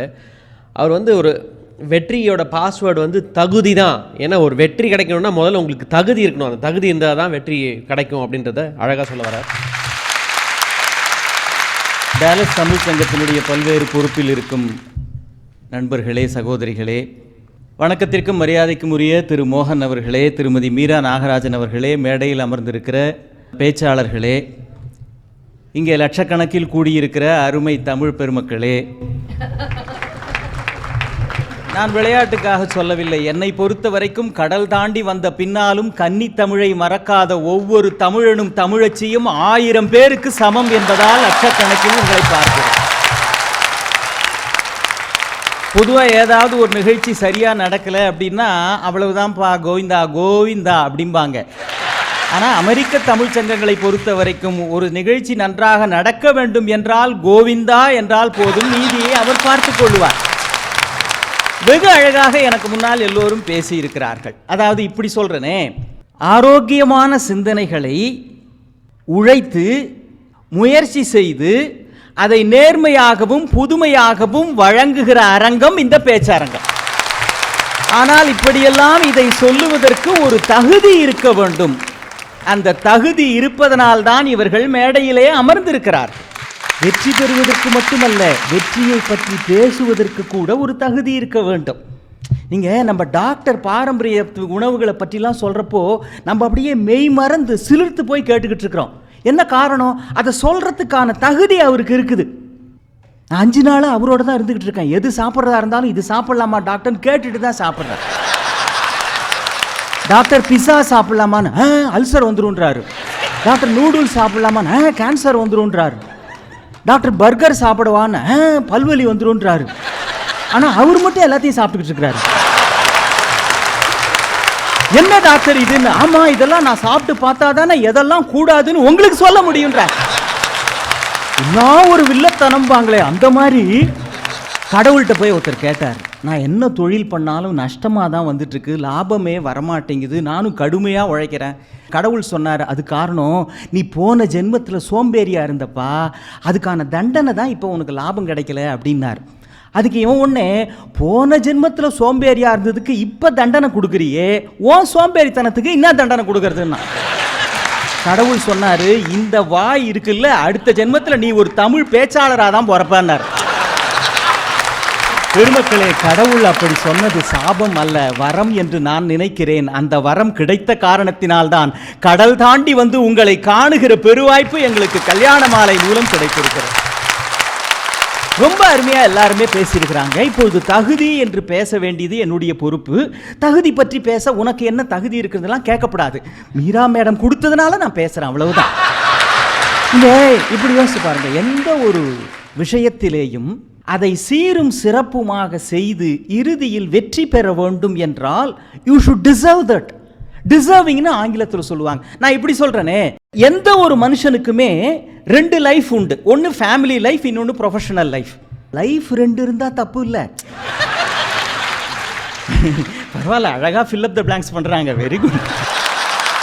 குடும்ப வாழ்க்கையில் ஒருவர் வெற்றிகரமாக இருக்க வேண்டும்னா, சார் நீங்க நினைச்சு பாருங்க சார், இந்த தலைமுறையில் திருமணமான 2 ஆண்டுகள் 3 ஆண்டு காலத்திலேயே டைவர்ஸ், விவாகரத்துன்னு போய் நிற்கிறாங்க. என்ன காரணம்? அவர்கள் மாப்பிள்ளையாகவும் மணமகளாகவும் இருப்பதற்கு தான் தகுதி பெற்றிருக்கிறார்களே தவிர ஒரு நல்ல கணவனாகவும் மனைவியாகவும் இருப்பதற்கான தகுதி இல்லை. இல்லைன்னா எங்க 2 வருஷம் 3 வருஷத்துல எஸ்எம்எஸ்ல டைவர்ஸ் பண்ணிக்கிட்டு இருக்கிறான். அவன் படுற பாடு அவனுக்கு தான் தெரியும். அதனால தான் ஒருத்தன் புது கவிதை எழுதினா, பெண் பார்க்க சென்றேன், ஒரு தேவ மின்னல் வந்து போனது, ஆனால் அப்போது தெரியவில்லை இது இந்த இடி இடிக்கும் என்று. ஒரு 5 ஸ்டார் ஹோட்டலில் 20வது மாடியிலிருந்து ஒரு ரூம்லேருந்து அவர் ஃபோன் பண்ணார் கீழே இருக்கிற மேனேஜருக்கு. யோ, எனக்கும் என் ஒய்ஃபுக்கும் பெரிய ஆர்கியூமெண்ட்டியா சண்டையாக நடந்துட்டு இருக்குது, அவள் ஜன்னலை திறந்து கீழே குதிச்சிருவேன்றா, உடனடியாக நீ வா அப்படின்னா. அந்த மேனேஜர் சொன்னார், சார் இதெல்லாம் உங்கள் பர்சனல் மேட்டர் சார், நான் எப்படி சார் இதுக்குள்ளே யோ அந்த ஜன்னலை திறக்க வரலையா, அதுக்கு தான் உன்னை கூப்பிடுறேன், சீக்கிரம் வாங்க. இல்லறத்தில் வெற்றி பெறுவதற்கு என்ன அடிப்படையான தகுதி? ஒரே ஒரு தகுதி இருந்தால் போதும். அந்த ஒரு தகுதி இருந்த காரணத்தினால்தான் எந்தையும் தாயும் மகிழ்ந்து குலாவி இருந்ததும் இன்னாடே, அதன் முந்தைய 1000 ஆண்டுகள் வாழ்ந்து முடிந்ததும் இன்னாடேன்னு பாரதி நம் குடும்பத்தை அடிப்படையாக இந்திய தேசத்தின் பெருமைக்கு காரணமா சொன்னான். ஒரே ஒரு தகுதி இருந்தா போதுங்க, வென்று விடலாம், இல்வாழ்க்கை மகிழ்ச்சியா இருக்கும். என்ன தகுதி? நம்முடைய இந்திய வடநாட்டில் கபீர்னு ஒரு பெரிய மகான் இருந்தார், உங்களுக்கு தெரிஞ்சிருக்கும். அவர்கிட்ட ஒருத்தன் போய் கேட்டான், எனக்கும் என் வீட்டுக்காரிக்கும் எப்போ பாரு சண்டை தகராறு, சாமி நீங்கள் தான் ஒரு வழி சொல்லணும்னு. அவர் சொன்னார், அப்படியா உக்காரு அப்படின்ட்டு உள்ளே திரும்பி சொன்னார், நான் ஒரு புத்தகம் படிக்கணும், ஒரு விளக்கு எடுத்துகிட்டு வரையான்னார். அப்போ மத்தியானம் 1 மணி பட்டப்பகல். அந்த அம்மா ஒன்றுமே பேசலை, கொண்டு வந்து ஒரு விளக்கை கொடுத்துட்டு உள்ளே போயிட்டாங்க. கொஞ்ச நேரம் கழித்து, நாங்கள் 2 பேரும் சாப்பிட்றதுக்கு கொஞ்சம் பால் தரையா அப்படின்னாங்க. ஓ தரங்க அப்படின்ட்டு அந்த அம்மா அவசரத்தில் பாலில் சர்க்கரைக்கு பதிலாக உப்பை மறந்து போய் போட்டுட்டு கொண்டு வந்து கொடுத்தாங்க. குடிச்சிட்டு இவர் கீழே வச்சாரு. அந்த அம்மா டம்ளர் எடுத்துகிட்டு போகிறதுக்காக வர்றப்போ, எங்க பால் எப்படிங்க இருந்து, ரொம்ப அருமையாக இருந்தது அப்படின்னாரு. வந்தவன் காலில் விழுந்து, சாமி புரிஞ்சு போச்சுன்ட்டு எந்திரிச்சு போனான். விஷயம் புரியுதுங்களா? பகல் நேரத்தில் கணவன் விளக்கு கேட்டால் அதை கேலி பேசாதவளாக ஒரு மனைவியும், மனைவி சர்க்கரைக்கு பதிலாக உப்பை போட்டு விட்டால் அதற்காக குறை சொல்லாதவனாக ஒரு கணவனும், இப்படி கணவனும் மனைவியும் ஒருவருக்கு ஒருவர் விட்டு கொடுத்து வாழ கற்றுக்கொண்டால் அந்த தகுதி ஒன்றே இல்வாழ்க்கை மகிழ்ச்சியாக ஆக்கும். நீங்க தொழில் பக்கம் வாங்க, ப்ரொஃபஷனல் லைஃப்ல எப்படி சார் சக்சஸ்ஃபுல்லா வருது? தகுதி இருந்தால் போதும். என்ன தகுதி இருந்தால் போதும்? அந்த 3 எழுத்துலயே தமிழன் ரகசியத்தை வச்சான். தொழில நீ வெற்றிகரமா வரதுக்கு என்ன தெரியுமா வேணும்? த என்பது தன்னம்பிக்கை, கு என்பது குறிக்கோள் தெளிவு, தி என்பது திறமை. நான் வெல்வேன் என்கிற தன்னம்பிக்கையோடு உன் குறிக்கோளை நோக்கி தேவையான திறமைகளோடு செல்லுகிறவன் தொழிலில் வெற்றி அடைகிறான். தகுதி இருந்தால் வெல்கிறான். ஒரு கேள்வி உங்களுக்கு தோணும், வெற்றி தகுதி இருந்தால் தான் வருமா? தகுதி இல்லாதவங்களுக்கெல்லாம் கூட வருது. உண்மைதான், தகுதி இல்லாதவங்களுக்கு சில சமயம் வெற்றி வரும். ஆனால் மறந்து விடக்கூடாது பெருமக்களே, தகுதி இல்லாதவர்களுக்கு வெற்றி வரலாம், தகுதி இருக்கிறவன் தான் அந்த வெற்றியை தக்க வைத்துக் கொள்ள முடியும். இங்கிருந்து குடியரசுத் தலைவராக பில் கிளின்டன் அவர்கள் இருந்தபொழுது இந்தியாவுக்கு வந்தார்கள். இந்தியாவுக்கு வந்தப்போ அந்த பிரஸ் மீட் முடிஞ்ச உடனே அந்த ரிப்போர்ட்டர்ஸ் எல்லாம் அவரோட போட்டோ எடுத்துக்கணும்னு ரொம்ப ஆசைப்படுறாங்க. அப்போ ஒரு ரிப்போர்ட்டர் கேட்டார், நாங்கள்லாம் உங்களோட ஃபோட்டோ எடுத்துக்கணும்னு ஆசைப்படுறோம், நீங்கள் இந்தியாவில் யார் கூடயாவது ஃபோட்டோ எடுத்துக்கணும்னு ஆசைப்படுறீங்களா? இந்தியாவில் அப்படி நீங்கள் விரும்புகிறவர் யாருன்னு அவர் சொன்னார், வேறு யாரும் இல்லை, இந்திய இளைஞர்களின் ஒட்டுமொத்த மனதையும் தூக்கி நிறுத்துகிற வல்லமை படைத்த ஏபிஜே அப்துல் கலாம் அவர்களோடு புகைப்படம் எடுத்துக்கொள்ள வேண்டும் விரும்புகிறேன். அந்த கலாம் ஐயா தான் ஒரு பள்ளிக்கூடத்தில் பேசுகிறப்ப சொன்னார், அவருக்கு இந்த அலாவுதீன் அற்புத விளக்கு இல்லை, அது தேய்ச்சா ஒரு பூதம் ஒன்று அங்கேருந்து வருமே, அது அவர் கட்சி தான். அந்த பூதம் அங்கேருந்து வந்துருச்சு, அதுக்கு நீங்கள் தொடர்ந்து வேலை கொடுத்துக்கிட்டே இருக்கணும், கடுமையான வேலை கொடுக்கணும். கலாம் ஐயா சொல்கிறாங்க, அதுக்கிட்ட நான் சொன்னேன், இந்தியாவில் இருக்கிற ஆற்று மணல்லாம் எவ்வளவுன்னு எண்ணிக்கிட்டு வா அப்படின்னு. இந்த பூதம் போயிட்டு 1/2 மணி நேரத்தில் திரும்ப அங்கேருந்து வந்து இவ்வளோ மணல் இருக்குன்னு சொல்லிச்சான். இவர் பார்த்தார், சரி இந்தியாவில் இருக்க கடலில் இருக்கிற மணல்லாம் எவ்வளோன்னு எண்ணிக்கிட்டு வா அப்படின்னு. தோ வரங்கன்ட்டு அந்த பூதம் போயிட்டு 1 மணி நேரத்தில் திரும்ப அங்கேருந்து வந்து இவ்வளவு மணல் இருக்குன்னுச்சான். இவர் பார்த்தார் இந்தியாவில் எவ்வளவு ஜாதி கட்சி இருக்குன்னு எண்ணிக்கிட்டு வான்னு. அன்னைக்கு போன பூதம் அதுக்கு பிறகு திரும்பவே இல்லை. அவர்கிட்ட தாங்க ஒரு கல்லூரி மாணவன் இந்த கேள்வியை நேரடியாக அவற்றை கேட்கிறான். ஹவு டு பி சக்சஸ்ஃபுல், வெற்றி அடைவதற்கான வழி என்ன? அவர் சொன்னார், வெற்றி வேண்டுமா, வெற்றியை துரத்தாதே. If you want to be successful, don't chase success. வேற என்ன பண்றது? Chase excellence, success will automatically follow யூனர். வெற்றி வேண்டும் என்றால் அதை பெறுவதற்கான தகுதியில் உச்சத்தை தொட்டால் தானே ஆக்கம் அதர்வீராய் செல்லும், தானே தேடி வரும். சார், மதுரை தமிழ் சங்கத்தில் ஒரு கவிதை போட்டி நடத்தினாங்க. நிறைய பேர் கலந்துக்கிட்டாங்க. அதில் நம்முடைய நாட்டை சேர்ந்த, தமிழ்நாட்டை சேர்ந்த ஒரு கவிஞனும் கலந்து கொண்டான். அந்த போட்டியில் முதல் பரிசு அவனுக்கு கிடைக்கவில்லை, இரண்டாம் பரிசு அவனுக்கு கிடைக்கவில்லை, மூன்றாவது பரிசு தான் அவனுக்கு கிடைத்தது. அவன் எழுதிய பாடல் செந்தமிழ் நாடெனும் போதினிலே இன்ப தேன் வந்து பாயுது காதினிலே என்கிற பாடல். அதை எழுதியவன் மகாகவி சுப்பிரமணிய பாரதி. சுப்பிரமணிய பாரதிக்கு அப்பொழுது மூன்றாம் பரிசு தான் கிடைத்தது. ஆனால் பெருமக்களே, காலம் என்ன செய்தது? இன்றைக்கு தேடி பார்த்தால் அந்த முதல் பரிசு யார் பெற்றார் என்று தெரியவில்லை, இரண்டாம் பரிசு பெற்றவன் யார் என்று தெரியவில்லை. காலம் மகா கவிஞனுடைய முகவரியை மட்டும்தான் முக்காலத்திற்கும் பத்திரப்படுத்தியது. என்ன காரணம்? தகுதி உள்ளவன் தான் பெறுகிற வெற்றியை தக்க வைத்துக் கொள்ளுவான். ஆன்மீகத்துக்கு வாங்க, அது உண்மையிலேயே பெரிய விஷயம். ஆன்மீகத்தை பொறுத்த வரைக்கும் நாம் எதெல்லாம் தகுதின்னு இந்த உலகத்தில் ஒரு அளவுகோல் வச்சிருக்கிறோமோ அது எல்லாமே ஆன்மீகத்தில் அடிபட்டு போகிறது. பெருமை, புகழ், செல்வம், அந்தஸ்து, அதிகாரம், இவ்வளவு ஆண்டவன் முன்னால் இருந்து அடிபட்டு போயிடும். அப்ப இது எல்லாம் எந்த வகையிலும் எனக்கு தகுதி இல்லை என்று நான் தகுதி இன்மையாக மாறுகிற பொழுது அந்த தகுதி இன்மைதான் எனக்கு கடவுள் முன்னால் இருப்பதற்கான தகுதி. லியோ டால்ஸ்டாய் மிகப்பெரிய மேதை, உங்களுக்கு தெரியும். அவர் ஒரு நாள் பார்க்கில் உட்காந்துக்கிட்டே இருக்கிறார். ஒரு 6-7 வயசு பொண்ணு, குட்டி பொண்ணு அங்கேருந்து கையில் ஒரு பாலோட வருது. தாத்தா, நம்ம 2 பேரும் பால் விளையாடலாமா அப்படின்னு கேட்குது. ஓ, விளையாடலாண்டா அப்படின்றாரு. அந்த பொண்ணு பேர் மேரி. மேரி டால்ஸ்டாய்க்கு பால் போடுது. டால்ஸ்டாய் அதை பிடிச்சி மேரிக்கிட்ட போடுறார். மேரி டால்ஸ்டாய்க்கு போடுது. டால்ஸ்டாய் அதை பிடிச்சி மேரிக்கு போடுறார். மேரி பால் போடுது. டால்ஸ்டாய் அதை பிடிச்சி போடுறார். இப்படியே 5:30 வரைக்கும் சொல்ல போறியான்னு கேட்காதீங்க. கொஞ்ச நேரம் ஆகிப்போச்சு. டால்ஸ்டாய் பார்த்தாரு. கண்ணா, நான் வீட்டுக்கு போகிறேன்டா, நேரமாச்சு அப்படின்னார். சரி தாத்தா, நானும் புறப்படுறேன் அப்படின்ட்டு இந்த மேரி போகுது.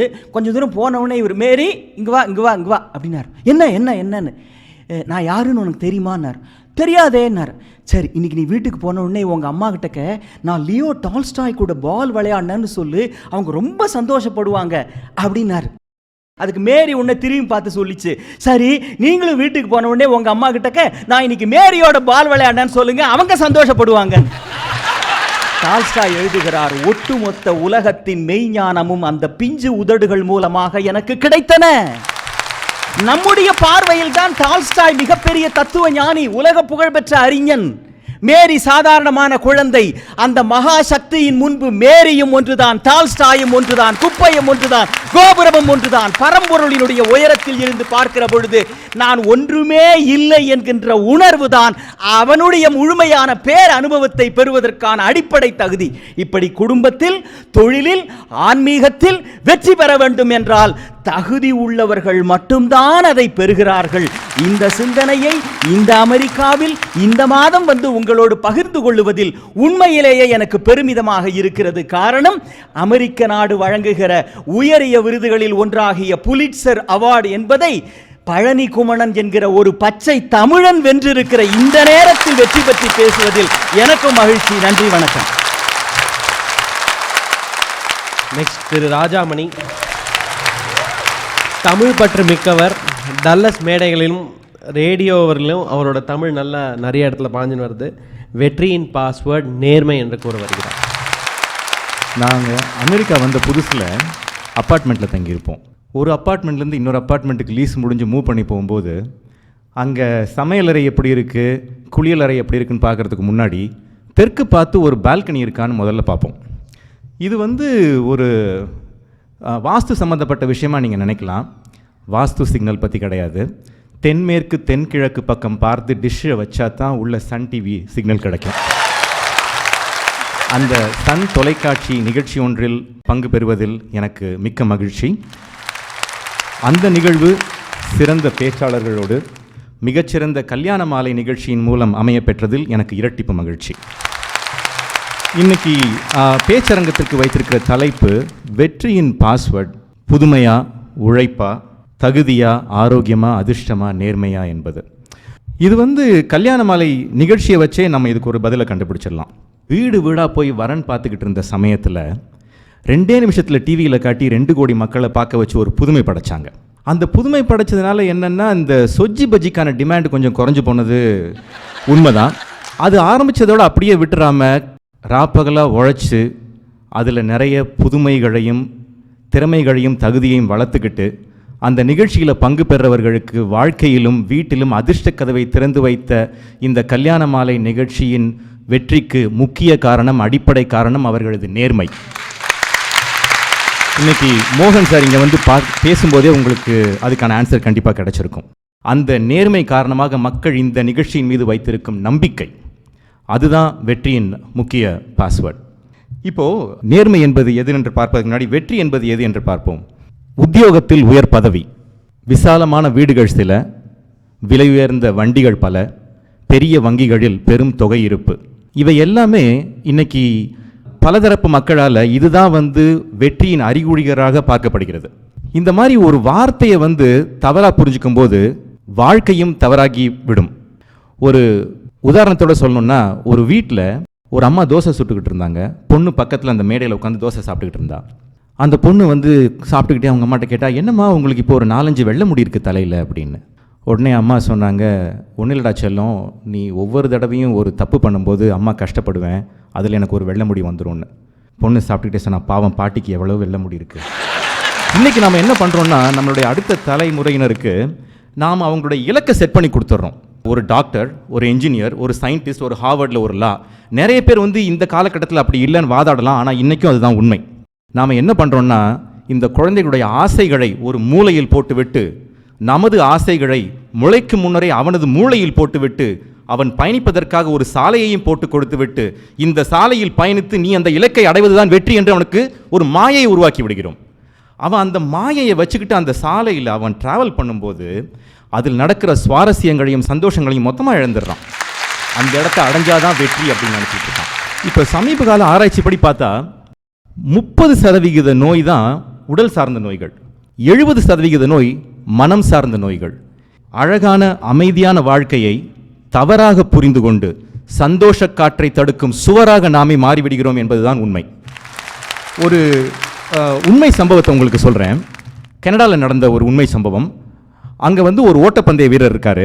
அவர் கடினமாக உழைச்சி நல்ல ஆரோக்கியமான சாப்பாடெலாம் சாப்பிட்டு உடலை நல்ல ஆரோக்கியமாக தான் வச்சுருந்தார். அந்த ஆரோக்கியத்தை அடைஞ்சதுக்கு அப்புறமா அவர் ஓட்டப்பந்தயத்தில் பல திறமையுள்ள சில பயிற்சியாளர்கிட்ட போய் கடுமையான பயிற்சி எடுத்துட்டு ஒலிம்பிக் கேம்ஸில் பார்ட்டிசிபேட் பண்ணுறதுக்கான ஒரு வாய்ப்பும் கிடைச்சு, அந்த ஒலிம்பிக் கேமில் 100 மீட்டர் பந்தயத்தில் உலக சாதனையுடன் அவர் வென்று தங்கப்பதக்கம் 3வது நாள் அவரிடமிருந்து பறிக்கப்பட்டது. ஏன்னா அவர் போதைப் பொருள் உட்கொண்டிருக்கார். அதாவது நேர்மையான முறையில் வாங்கிய வெற்றி இல்லை என்ற காரணத்திற்காக அவரிடம் இருந்த அந்த தங்கப்பதக்கம் அவரிடமிருந்து பறிக்கப்பட்டது. இந்த மாதிரியான கடினமான விதிமுறைகள் அனைத்து துறைகளிலும் இருக்குமேயானால் விதி மீறல்கள் ஒடுக்கப்படும், வாழ்வில் விழும் கீறல்கள் தடுக்கப்படும். எது வெற்றி, எது நேர்மை? உண்மையாய் உனை உணர்தல் நேர்மை, தன்னை போல் பிறரை நேசித்தல் நேர்மை, வீடு முதல் காடு வரை வரும் உறவுகள் அதன் வெற்றி. கண் பார்த்து பேசும் கணவன் நேர்மை, மணவாளன் மனம் பார்க்கும் மனைவி நேர்மை, மணவரை தொடங்கி உன் உயிர் முடிவுரை தொட்ட பின்னும் தொடரும் இல்வாழ்க்கை அதன் வெற்றி.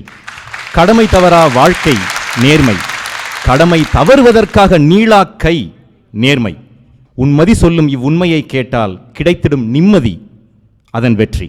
மனித வாழ்க்கையின் மையமாக இருக்க வேண்டிய நேர் மையில் மட்டுமே இருக்குமே, ஆனால் அது மையம் கொண்ட புயலாகிவிடும். இது கரை கடக்கும் புயல் அல்ல, கரை படியும் புயல். இருக்க இடம், உடுக்க உடை, உண்ண உணவு, சிரிக்கும் இதயம், அந்தி சாயும் வேளையில் முந்தி வரும் உறக்கம், உண்ணவள் உண்ணவன் விரல் நகம் கண்டதும் வரும் கிறக்கம். குறைவான தேவைகள், குறைகாணா மனது, நிறைவான வாழ்க்கை, இதுவே நிஜமான வெற்றி, நிரந்தரமான வெற்றி. அந்த வெற்றியின் பாஸ்வேர்ட் நேர்மை மட்டுமே.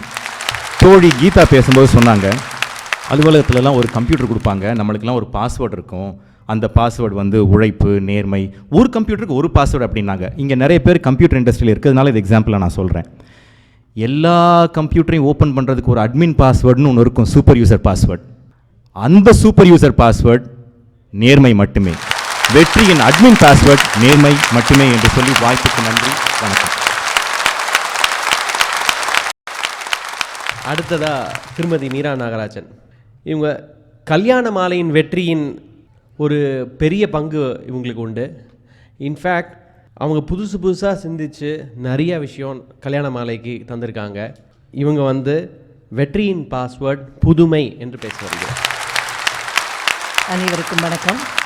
உலகின் பழமையான மொழியான தமிழை அடுத்த தலைமுறைக்கு கொண்டு சேர்க்கும் மாபெரும் பணியை செய்து கொண்டிருக்கும் மெட்ரோப்ளெக்ஸ் தமிழ்ச்சங்கத்திற்கு கல்யாண மாலை சார்பாகவும் உலகத் தமிழர்களின் சார்பாகவும் எங்கள் மனப்பூர்வமான வாழ்த்துக்களை தெரிவித்துக் கொள்கின்றோம். வாழ்வதற்கு பொருள் வேண்டும் என்பதற்காக அமெரிக்க மண்ணிற்கு வந்த நீங்கள் வாழ்ந்ததன் அடையாளம் வேண்டும் என்பதற்காக தமிழை போற்றி பாதுகாத்து வருகிறீர்கள். உங்களுக்கு எங்களுடைய வாழ்த்துக்கள். எதை செய்தாலும் அழகாகவும் திறம்படவும் அவர் கூறியபடி நேர்மையாகவும் செய்யும் அமெரிக்க வாழ் தமிழ் நெஞ்சங்களே, உங்களுக்கும் எங்களுடைய மனப்பூர்வமான வாழ்த்துக்கள். பாஸ்வேர்ட்னா என்ன? அந்த காலத்திலே பாஸ்வேர்டு உண்டு. என்ன சொல்வாங்க? ஒரு பூட்டை திறக்கணும் அப்படின்னா ஜி பூம் பா திறந்துடு சீசே அப்படின்னா அந்த கதவை திறந்துடும். அதனால் பாஸ்வேர்டுங்கிறதுல நம்ம ஒன்றும் புதுசாக கண்டுபிடிச்ச ஒரு விஷயம் இல்லை. ஆனால் எல்லா மனக்கதவுகளுக்கும் ஒரு பாஸ்வேர்டு உண்டு. அம்மாவின் மனக்கதவை திறப்பதற்கான பாஸ்வேர்ட் அஃபெக்ஷன், அப்பாவின் மனக்கதவை திறப்பதற்கு சக்சஸ், காதலியின் மனக்கதவை திறப்பதற்கு லவ், பெரியவர்களின் மனக்கதவை திறப்பதற்கு கன்சர்ன், இளைஞர்களின் மனக்கதவை திறப்பதற்கு ஆட்டிடியூட், உங்களின் மனக்கதவை திறப்பதற்கு எனக்கு என்ன தேவை? இம்ப்ரெஸ். உங்களை நான் இப்போ இம்ப்ரெஸ் பண்ணி ஆகணும். வெற்றிங்கிறதுக்கான இலக்கணத்தை வந்து கீதாவும் சொன்னாங்க, ராஜாமணியும் சொன்னார். வெற்றியின் இலக்கணம் என்ன?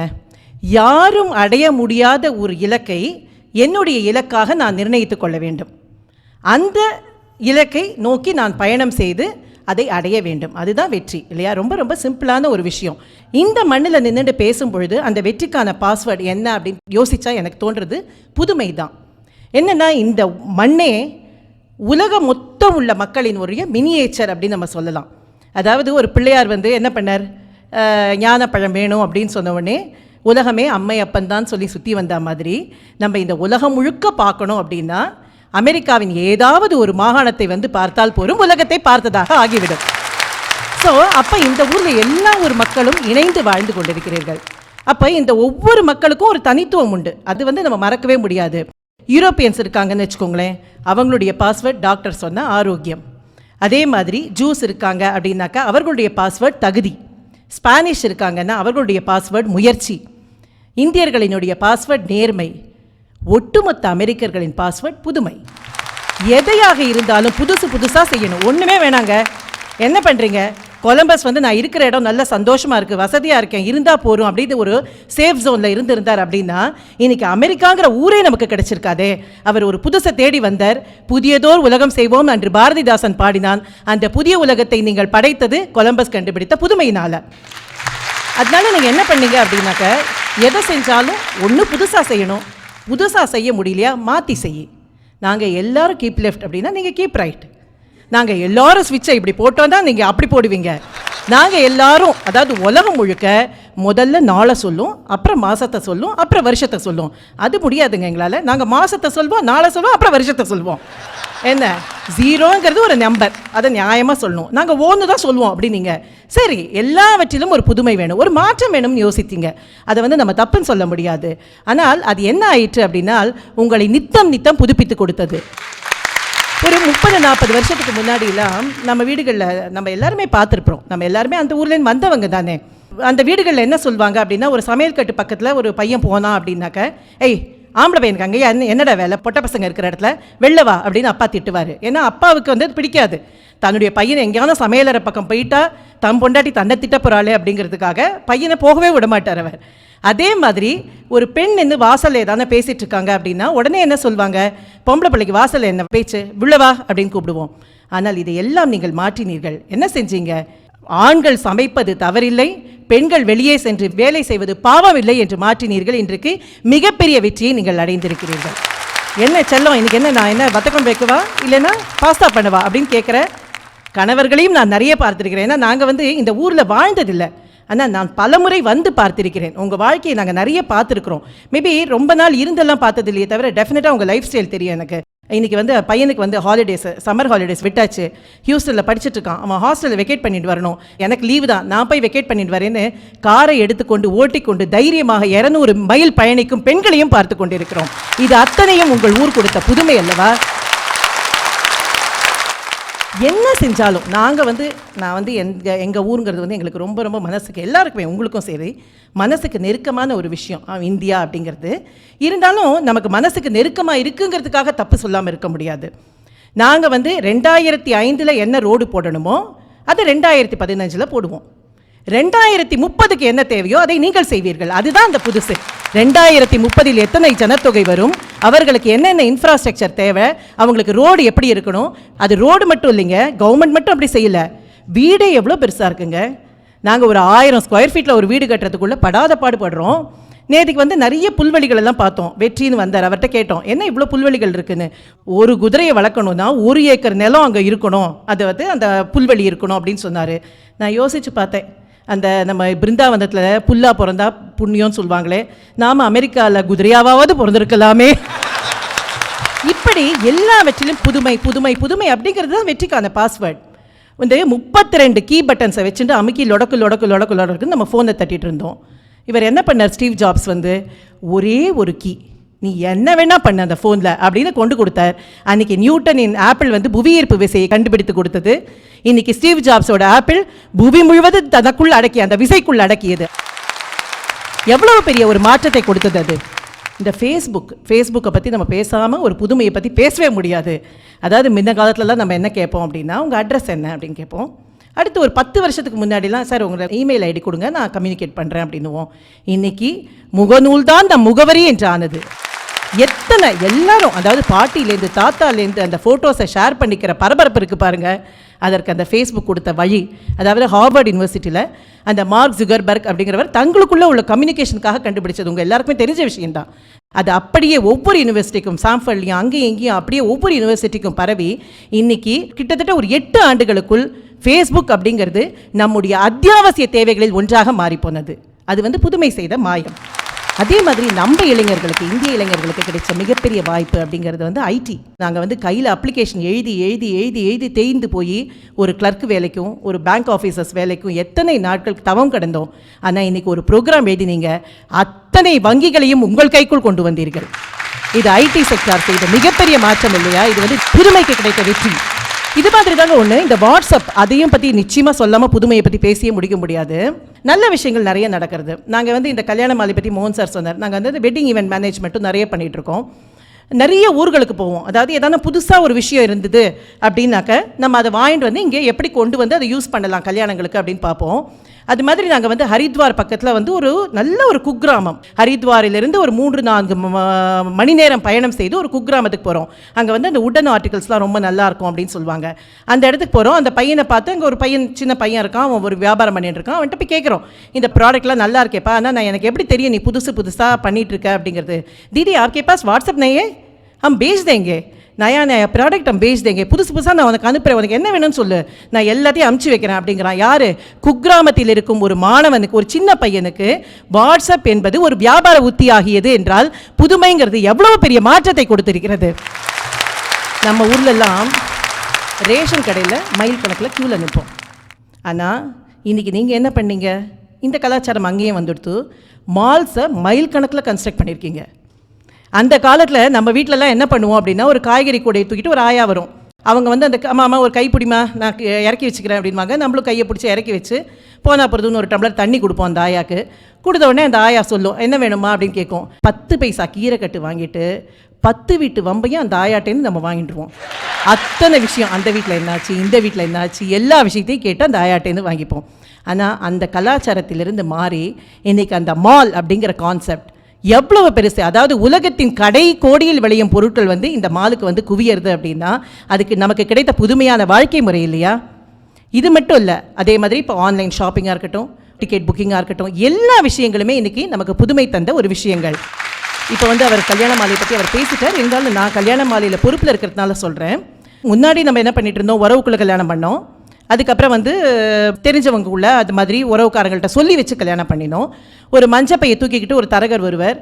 அவர் சொல்லுவார், பையன் இந்திரன் சந்திரன் சொல்லுவார், பொண்ணை ரம்ப ஊர்வசி அப்படின்னு சொல்லுவார். கல்யாணம் நடந்துடும். முதல் நாளே தெரிஞ்சிடும் அவன் இந்திரனும் இல்லை இவ ஊர்வசியும் இல்லைன்னு தெரிஞ்சிடும். ஆனால் அத்தனை போய் சொல்லி செய்யப்பட்ட கல்யாணங்கள் வந்து அந்த தரகர் மூலமாக நடந்துட்டு இருந்தது. ஆனால் இது எதுவுமே இல்லாமல் ஒரு புதுமையான கருவின் மூலமாக சின்னத்திரை மூலம் வரன் அறிமுகம் என்பது நேர்மையாக பெண்ணையும் பையனையும் கொண்டு வந்து அறிமுகப்படுத்தி, உனக்கு என்ன தேவை, நீ இப்படி இருக்க, இந்த அழகோடு இருக்க, உனக்கான பையன் இப்படிப்பட்ட பையன் அமைவான்னு சொல்லி சின்னத்திரை வரலாற்றில் மிகப்பெரிய புதுமையை ஏற்படுத்தியது கல்யாண மாலை. ஆனந்தி கோபால் ஜோஷி அப்படிங்கிறவங்கள பற்றி நீங்கள் யாராவது கேள்விப்பட்டிருப்பீங்க. இந்த ஆனந்தி கோபால் ஜோஷி அவங்களுடைய ஒரிஜினல் பேர் வந்து யமுனான் பேர். கிட்டத்தட்ட 150 ஆண்டுகளுக்கு முன்னாடி நம்ம இந்தியாவில் வாழ்ந்தவங்க. அதாவது பாம்பேல கல்யாண் அப்படிங்கிற ஊரில் பிறந்தவங்க. 1865 ஆண்டு. மராத்தி பிராமண சமூகத்தை சேர்ந்த பெண். ரொம்ப ஒரு கட்டுப்பெட்டியான குடும்பம். அந்த குடும்பத்தை சேர்ந்த அந்த பெண்ணுக்கு வந்து 9 வயசில் வந்து கல்யாணம் பண்ணி வச்சுடுறாங்க. அவர் தான் அந்த கோபால் ஜோஷி அப்படிங்கிறவர். அவருக்கு வந்து 20 வயசு கூட. இந்த பொண்ணுக்கு 9 வயசு, அவருக்கு 20 வயசு கூட. கல்யாணம் வேண்டுமானால் பிற்போக்கு சிந்தனையாக இருக்கலாம். ஆனால் அந்த கோபால் ஜோஷி அப்படிங்கிறவர் மிகப்பெரிய முற்போக்குவாதி. போஸ்டல் டிபார்ட்மெண்ட்டில் வேலை பார்த்துட்டு இருக்கார். அவர் என்ன நினைக்கிறார் அப்படின்னா, இந்த பெண் நம்மை கல்யாணம் பண்ணி கொண்டு கஷ்டப்படக்கூடாது, அவளை படிக்க வைக்கணும் அப்படின்னு ஆசைப்படுறார். அந்த 9 வயசு பெண்ணு 14 வயசு ஆனவுடனே அவளுக்கு முதல் குழந்தை பிறக்கிறது. அந்த மால் நியூட்ரிஷன், அப்போ வந்து வசதி குறைவினால அந்த குழந்தை இறந்து போய்டுறது. அப்பயும் மணல் சோறாமல் 15 வயசில் அவர் வந்து அமெரிக்கன் மிஷனரிக்கு ஒரு லெட்டர் எழுதுறார். அந்த பெண் வந்து படிப்பதற்கான வாய்ப்புகள் வேண்டும், அதனால் வந்து அவளை அமெரிக்காவுக்கு அனுப்பிச்சு நான் படிக்க வைக்கணும் அப்படின்னு ஆசைப்படுறேன் அப்படின்னு அவர் ஒரு லெட்டர் எழுதுறாரு. இதை பார்த்து நியூ ஜெர்சியில் ஒரு டென்டிஸ்ட் டாக்டர் கார்பெண்டர் அப்படின்னு பேர், அவங்க முழு பேர் எனக்கு சொல்ல தெரியல, அவங்க என்ன பண்ணுறாங்க அப்படின்னா ரொம்ப ஆச்சரியப்படுறாங்க. இந்தியாவிலேருந்து ஒரு பெண்மணி வந்து இங்கே படிக்கணும்னு சொல்கிறாங்களே அப்படின்னு சொல்லிட்டு அவங்க என்ன பண்ணுறாங்க, விமென்ஸ் காலேஜ் ஆஃப் மெடிசன் ஃபிலடெல்ஃபியாவில் வந்து அந்த பெண்ணுக்கு ஒரு அட்மிஷன் வாங்கிட்டு இவங்க கம்யூனிகேட் பண்ணுறாங்க, நீ வந்து இந்த இடத்துல வந்து படிக்கலாம் அப்படின்னு சொல்லிட்டு. அப்போ வழக்கம் போல் இதுக்கு நிறைய எதிர்ப்பு கிளம்புறது. என்னென்னா, இந்து சமூகத்தை சேர்ந்தவங்க வந்து அது எப்படி கடல் கடந்து ஒரு பெண் போய் படிக்கிறது அப்படின்னு சொல்கிறாங்க.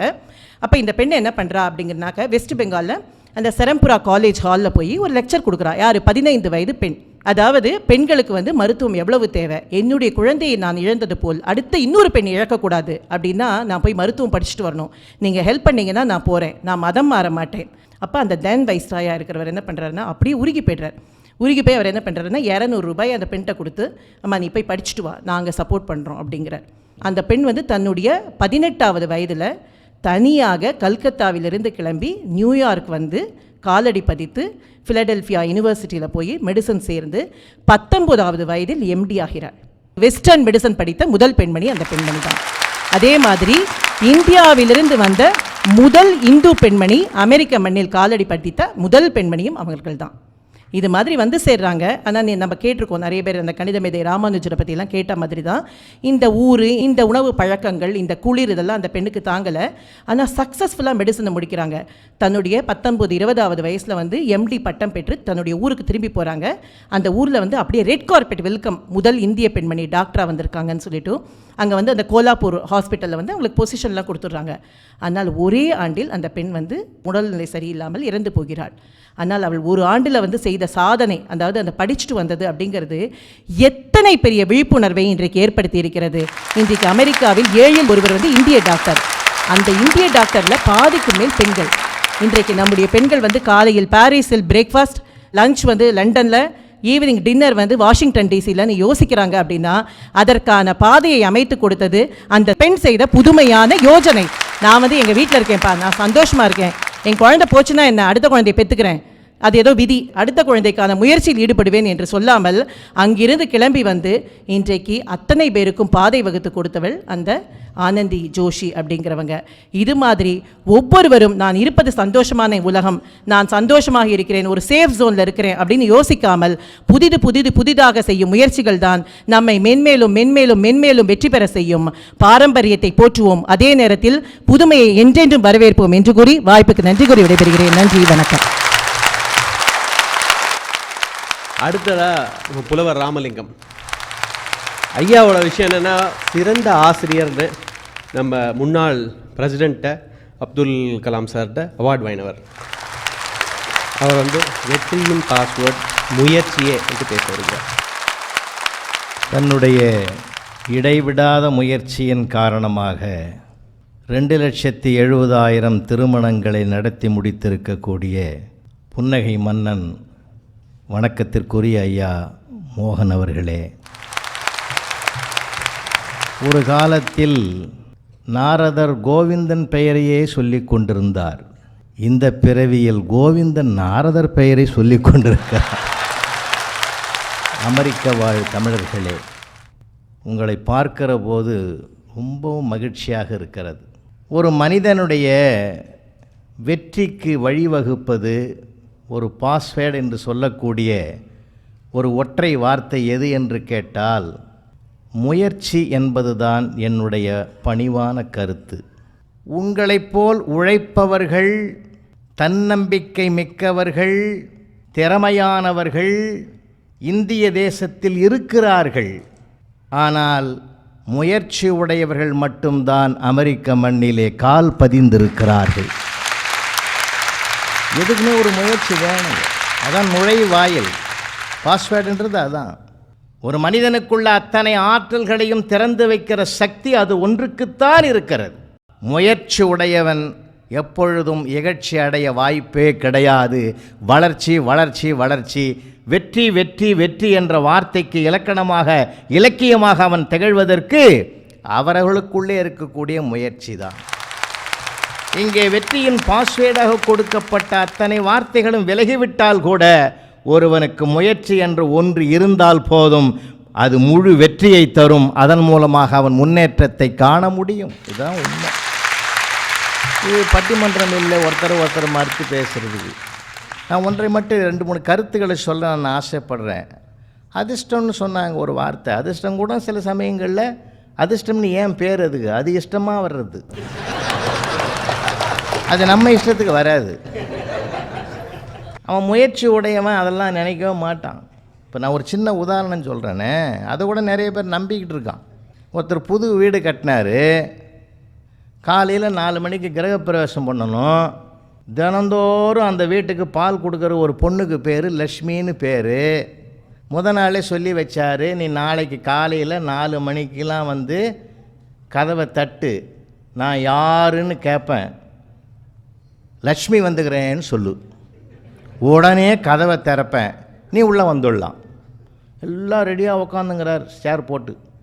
கதவை தட்டுற சத்தம் காலையில் 4 மணிக்கு. யார், லக்ஷ்மியா?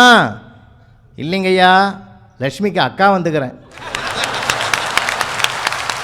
அதிர்ஷ்டத்தை நாமெல்லாம் கூப்பிட முடியாது. அதனால தான் நிறைய பேர் முயற்சி பண்ணாமல் கிளிக்கிட்ட போய் ஜோசியம் கேட்குறான். என் எதிர்காலத்தை பற்றி சொல்லு. ஏங்க அது என்னங்க தெரியும்? அதுவே அதுங்காலம் தெரியாமல் உட்காந்துக்குது. அது எப்போ நம்மளை விடுவான்னு அது அவனை பார்க்குது. ஒரு 12 சீட்டை அடுக்கி வச்சுவிட்டு எதையாவது எடுக்கணும். அவன் கொடுக்குற நெல்லுக்கு கணக்கு பார்த்து அது எடுக்குது. 3 நெல் கொடுத்தோன்னா 3ஆவது சீட்டை எடுத்துன்னு வரும். நம்மால் பார்த்தியா நமக்குன்னு தேடி கொடுக்குது பார்த்தியான்னு இவன் நினச்சி. அப்படி தான் ஒருத்தன் எங்கள் ஊரில் கிளி ஜோசியம் பார்த்தான். காசுன்னா அவன் அப்புறமா தரேன் நீ பாருன்னா. அது ஒரு அட்டையை தூக்கின்னு வந்தது பாருங்கள், முதலில் காசை வைக்கவும்னுக்குது. அதனால நம்ம முயற்சி இல்லாமல் தான் எப்பயுமே பாருங்கள், வாழ நினைப்பவன் முயற்சி செய்கிறான், அதை கடைபிடிக்க மறுப்பவன் காரணத்தை தேடுகிறான். முன்னேறவன் தாங்க முயற்சி பண்ணுறான். முன்னேற முடியாதவன் அதுக்கு என்ன காரணம்னு பார்க்குறானே தவிர வழிவகைகளை ஆராய்ச்சி செய்ய மாட்டான். இந்த முயற்சி ஒரு மனிதனை எந்த அளவுக்கு உச்சத்தை தொட வைக்கும் தெரியுமா நண்பர்களே? இந்திய தேசத்தினுடைய மாண்புமிகு பாரத பிரதமர் மதிப்பிற்கும் மரியாதைக்குரிய மாண்பமை நரேந்திர மோடி அவர்கள் குஜராத்தினுடைய முதலமைச்சராக இருந்த காலத்தில் இந்த அமெரிக்காவுக்கு வருவதற்கு ஆசைப்பட்டார். விசா மறுக்கப்பட்டது. ஆனால் ஒட்டுமொத்த இந்திய தேசத்தினுடைய பிரதமரான பிறகு முதல் அழைப்பே அமெரிக்க மண்ணிடத்தில் தான் வந்தது என்றால் முயற்சி திருவினையாக்கும். ஒரு மாநிலத்தினுடைய 4 முறை முதலமைச்சராக இருந்தது போதும் என்று விலகிவிடாமல் இன்னும் இன்னும் இன்னும் இன்னும் இன்னும் என்று அடுத்த படிகளிலெல்லாம் கால் வைத்து முன்னேற்றத்தினுடைய உச்சத்துக்கு செல்லுகிற போதுதான் அந்த முயற்சி தான் ஒரு மனிதனை உயர்ச்சிக்கு கொண்டு போகிறது. எது ஒரு மனிதனை உறங்க விடாமல் விழிப்புணர்வோடு இருக்க வைக்கிறதோ அதற்கு பெயர்தான் முயற்சி. மேதக அப்துல் கலாம் அவர்கள் இளைஞர்களை பார்த்து என்ன சொல்லுகிறார்? முயற்சி செய், முடியும். முயற்சி உடைய ஒரு மனிதனுக்கு எப்பொழுதும் ஒரு சிந்தனை மலர்ந்து கொண்டே இருக்கும். மேன்மையானவர்களே, இந்திய தேசத்திலே ஒரு விண்கலத்தை நிலவு மண்டலத்தை நோக்கி செலுத்தினார்கள். செலுத்திய வேகத்தில் 5 நிமிடத்தில் கடலில் விழுந்து விட்டது. அந்நிய நாடுகளெல்லாம் ஏளனம் செய்தது என்ன சொல்லி? நிலவு எட்டாத தூரத்தில் இருக்கிறது, அதனுடைய பிம்பம் அருகில் இருக்கிற காரணத்தினால் இங்கே விழுந்து விட்டது என்று ஏளனம் செய்தார்கள். எண்ணி 21 நாளிலேயே அக்னி ஏவுகணை என்ற ஒரு ஏவுகணையை தயாரித்து மேதக அப்துல் கலாம் உலக சாதனை புரிந்த மண் பாரத தேசம். அக்னி ஒன்றுதான் கீழே நெருப்பை வைத்தால் கூட அது மேல் நோக்கி போகும். இந்த ஏவுகணை ஒருபோதும் கீழே வராது, இது மேல் நோக்கி தான் செல்லும் என்று அந்த முழுமையோடு மேலே அனுப்புகிற அந்த ஏவுகணைக்கு அக்னி ஏவுகணை என்று பெயர் வைத்தார். சென்னையிலே ஒரு பள்ளிக்கூடத்திற்கு வருகை தந்த மேதக அப்துல் கலாம் பரிசு வழங்குகிற காலத்தில் ஒரு செயற்கைக்கால் பொருத்தப்பட்ட ஒரு இளைஞன் எழுந்து நடக்க முடியாமல் தவித்த போது காரணத்தை கேட்கிறார். 3 கிலோ எடையுடைய செயற்கைக்காலை பொருத்தியதனால் எழுந்து நடக்க முடியாத நிலையில் இருக்கிறான் என்று கேள்விப்பட்ட மாத்திரத்தில் நெஞ்சம் கலங்குகிறார். விண்ணிலே செலுத்துகிற விண்கலத்திற்கு கண்டுபிடித்த நாம் மண்ணிலே நடக்கிற இந்த மனிதனுக்கு என்ன செய்தேன் என்று உள்ளுக்குள் ஒரு கேள்வியை அவரே எழுப்பினார். அந்த முயற்சியின் வடிவம்தான் 350 கிராமில் ஒரு செயற்கைக்கால் என்றால், எப்பொழுதும் நாம் எதுவாக வேண்டும் என்று சதா நினைக்கிறோமோ நாம் அதுவாகவே மாறுவோம் என்றால் அது முயற்சிதான் ஒரு மனிதனை தூண்டிக்கொண்டே இருக்கும். முயற்சி செய்பவர்கள்தான் தடைக்கற்களையும் படிக்கற்களாக மாற்றி மேலே வருகிற ஆற்றல் ஒவ்வொரு மனிதனுக்கும் உள்ளுக்குள் மிகப்பெரிய சக்தியையும் வல்லமையையும் தருவது முயற்சிதான். நீங்கள் வாழ்ந்து கொண்டிருக்கக்கூடிய இந்த அமெரிக்காவே ஒரு உலக வரலாறு படைத்ததல்லவா? தேவாலயத்தில் கூடியிருந்த அத்தனை பேருக்கும் ஆசீர்வாதம் பொழிந்து கொண்டிருக்கிற கூடிய பாதிரியார் என்னோடு சொர்க்கத்திற்கு யாரெல்லாம் வர ஆசைப்படுகிறீர்கள் என்று கேட்டபோது கூடியிருந்தவர்கள் அத்தனை பேரும் கை தூக்கினார்கள், ஒருவரை தவிர. ஏன் உனக்கு சொர்க்கத்திற்கு வர ஆசை இல்லையா என்று கேட்டபோது அந்த மனிதர் சொன்னார், என்னை நம்பி இருப்பவர்களுக்கு நான் சொர்க்க வாசலை திறக்க வேண்டும் என்று ஆசைப்படுகிறேன், நான் சொர்க்கம் வரவில்லை என்று சொன்னார். சொன்னவர் ஆபிரகாம் லிங்கன். அதனால்தான் 17 முறை தோற்றுவிட்டோமே, இனி எப்படி நாம் வெற்றி பெற முடியும் என்று விலகிவிடாமல் இன்னும் இன்னும் இன்னும் இன்னும் இன்னும் என்று 18வது முறைக்கும் சென்று வெற்றி வாகை சூடுகிற அளவிற்கு அவரை உயர்த்தியது எது என்றால் அவருக்குள் ஓயாமல் எரிந்து கொண்டிருந்த ஒரு தீப சக்தியாக இருந்தது முயற்சிதான். ஏன் அரசியலுக்கு மட்டுமா, ஆன்மீகத்துக்கும் அது உண்டு. 17 முறை நடந்தாரே குரு உபதேசம் பெறுவதற்கு எம்பெருமானார் ஸ்ரீ ராமானுஜர். 18வது முறை உட்கார்ந்தார். உயிரோடு இருந்தால் உபதேசம் இங்கே, இறந்தால் உபதேசம் அங்கே என்று வைராக்கியத்தோடு அந்த மனிதர் உட்கார்ந்தார். குருவே அசந்து போனார். உன்னுடைய முயற்சியை பாராட்டுகிறேன் என்று திருக்கோட்டியூர் நம்பி உபதேசம் செய்தார் என்றால் ஒரு மனிதன் தளராத ஊக்க சக்தியும் அந்த முயற்சியை கைவரப் பெற்றால் எந்த துணையும் தேவையில்லை, அவன் வெற்றி வாகை சூடிவிடும். கருவிகள் வளர்ந்திருக்கிற காலத்தில் இது அவசியம் சொல்ல வேண்டிய நிலைக்கு நாம் வந்திருக்கிறோம். ஒருத்தன் சொல்கிறான், ஒரு சுவிட்சை போட்டால் எல்லாமே ஆட்டோமேட்டிக்காக நடக்கணும்டா. அவன் கேட்குறான், அந்த சுவிட்சை யாரா போடுறது? எல்லாம் கண்டுபிடிச்சிட்டோம். நான் கேட்குறேன், எல்லாருமா கண்டுபிடிச்சிடுறாங்க? யாரோ ஒரு ஆள் தான் கண்டுபிடிக்கிறான். ஏன்னா அவனுக்குள்ள ஒரு முயற்சி, தீவிர முயற்சி. மற்றவங்களுக்கு முயற்சி இருக்குது, அவனுக்கு தீவிர முயற்சி இருக்குது. அவன் தான் கண்டுபிடிக்கிறான். இப்போ வாஷிங் மிஷின் கண்டுபிடிச்சான், மிக்சி கண்டுபிடிச்சான், கிரைண்டர் கண்டுபிடிச்சான். இன்னும் அதில் ஒரு பெரிய விசேஷம் இருக்குது, எல்லாமே ஆம்பளைங்க தான் கண்டுபிடிச்சான். ஏன்? எந்தெந்த வேலையெல்லாம் இவங்கிட்ட வந்ததோ இதை நம்மால முடியாதரா, இதுக்குன்னு ஒரு மிஷினை கண்டுபிடிச்சான் பார்த்தீங்களா, அப்பதான் அதுக்கு தான் பேர் தீவிர முயற்சின்னு. முயற்சியை உடைக்கிறதுக்குன்னு சில பேர் வருவான். நான்லாம் தம்பி சொன்னாங்களே விஜய், 36 வருஷம் ஆசிரியராக இருந்தவன், என் முயற்சியை உடைக்கிறதுக்கு எவ்வளோ பேர் பக்குவமாக இருந்திருப்பான் தெரியுமா? நானே சொல்கிறேன், ஒருத்தன் பிட் அடிக்கிறான், பாஸ் ஆக மாட்டேன்னு தெரிஞ்சு எதுக்குடா காப்பி அடிக்கிறேன்னு, நான் ஃபெயில் ஆகிடுவோன்னு தெரிஞ்சு நீ ஏன் பரீட்சை வைக்கிறேன்றான். யார் எல்லா துறையிலும் இருக்குது, மருத்துவத்துறையில் இல்லையா? மருத்துவரை போய் கெஞ்சறானே, டாக்டர் டாக்டர் எப்படியாவது முயற்சியை கைவிட்டுறாதீங்க, சொல்கிறோமா இல்லைங்களாங்க, முயற்சியை கைவிட்டுறாதீங்க சார். என்னையே கேட்டானே ஒருத்தன், சார் நீ எதுக்கும் உருப்பட மாட்டாங்க அந்த பையன், கூட்டி முடியா சார், சார் ப்ளீஸ் சார் எப்படியாவது ஒன்று ஒரு ஒரு ஒரு ஒரு பாஸ்ன்னு ஒரு சர்டிஃபிகேட் வாங்கி கொடுத்துரு சார்.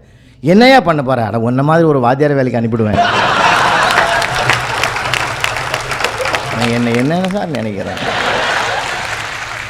பசங்க ஆன்சர் எழுதுவான் தெரியுமா உங்களுக்கு?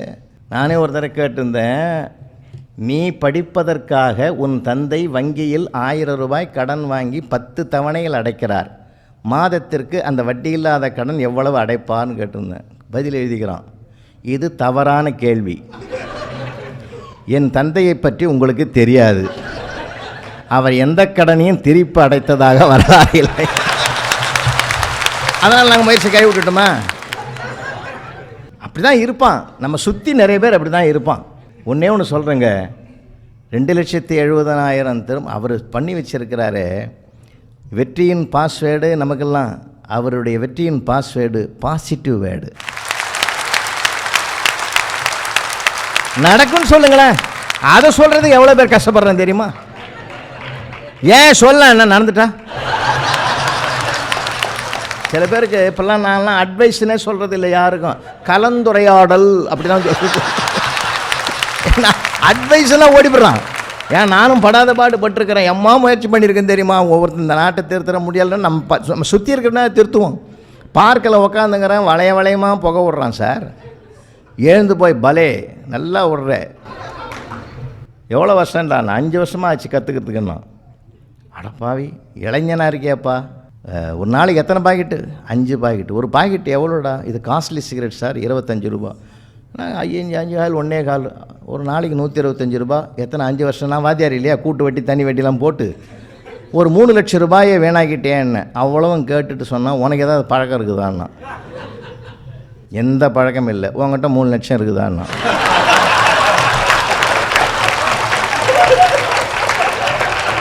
இல்லைன்னு. அது எதுக்கு அரை மணி நேரமாக பேசினேன்?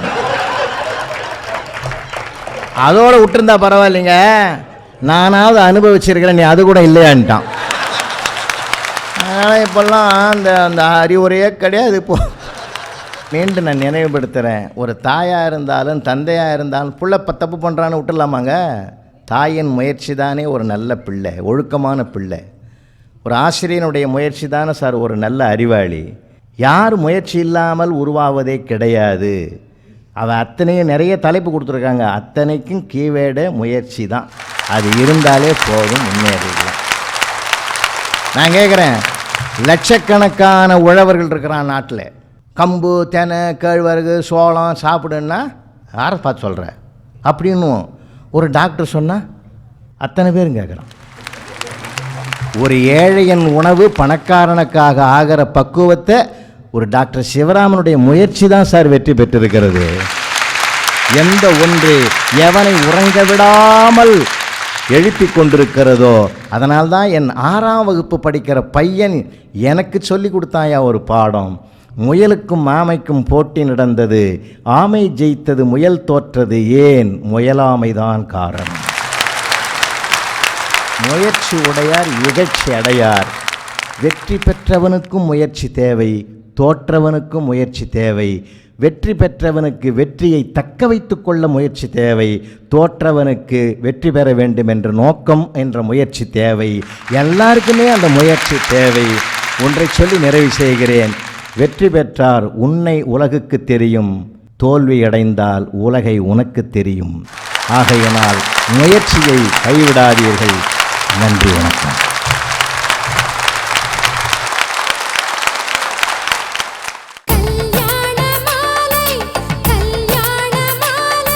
இங்க டாக்டருக்கும் கடவுளுக்கும் கோபம் வரா மாதிரி நடக்கவே கூடாதுங்க. கடவுளுக்கு கோபம் வரா மாதிரி ஆச்சுன்னா நம்ம உடம்பு சரியில்லாம பண்ணி டாக்டர்கிட்ட அனுப்பிச்சிடுவார். சில டாக்டருக்கு கோபம் வந்தது கடவுள்கிட்டே அனுப்பிச்சிடுவார். ஜவுளி கடைக்குள்ள நுழைஞ்சு ஒரு பெண் போன உடனே புடவை எடுத்தாங்கன்னா சந்தோஷப்பட்டுறாதீங்க, அது வேற யாருக்கோ கொடுக்க போறாங்கன்னு அர்த்தம். நான் அப்படி தான் எடுக்க போய் உடனே எடுத்துட்டேன் 5 நிமிஷத்தில். வெரி குட், என்ன இது உங்கள் தங்கச்சிக்கு தான்.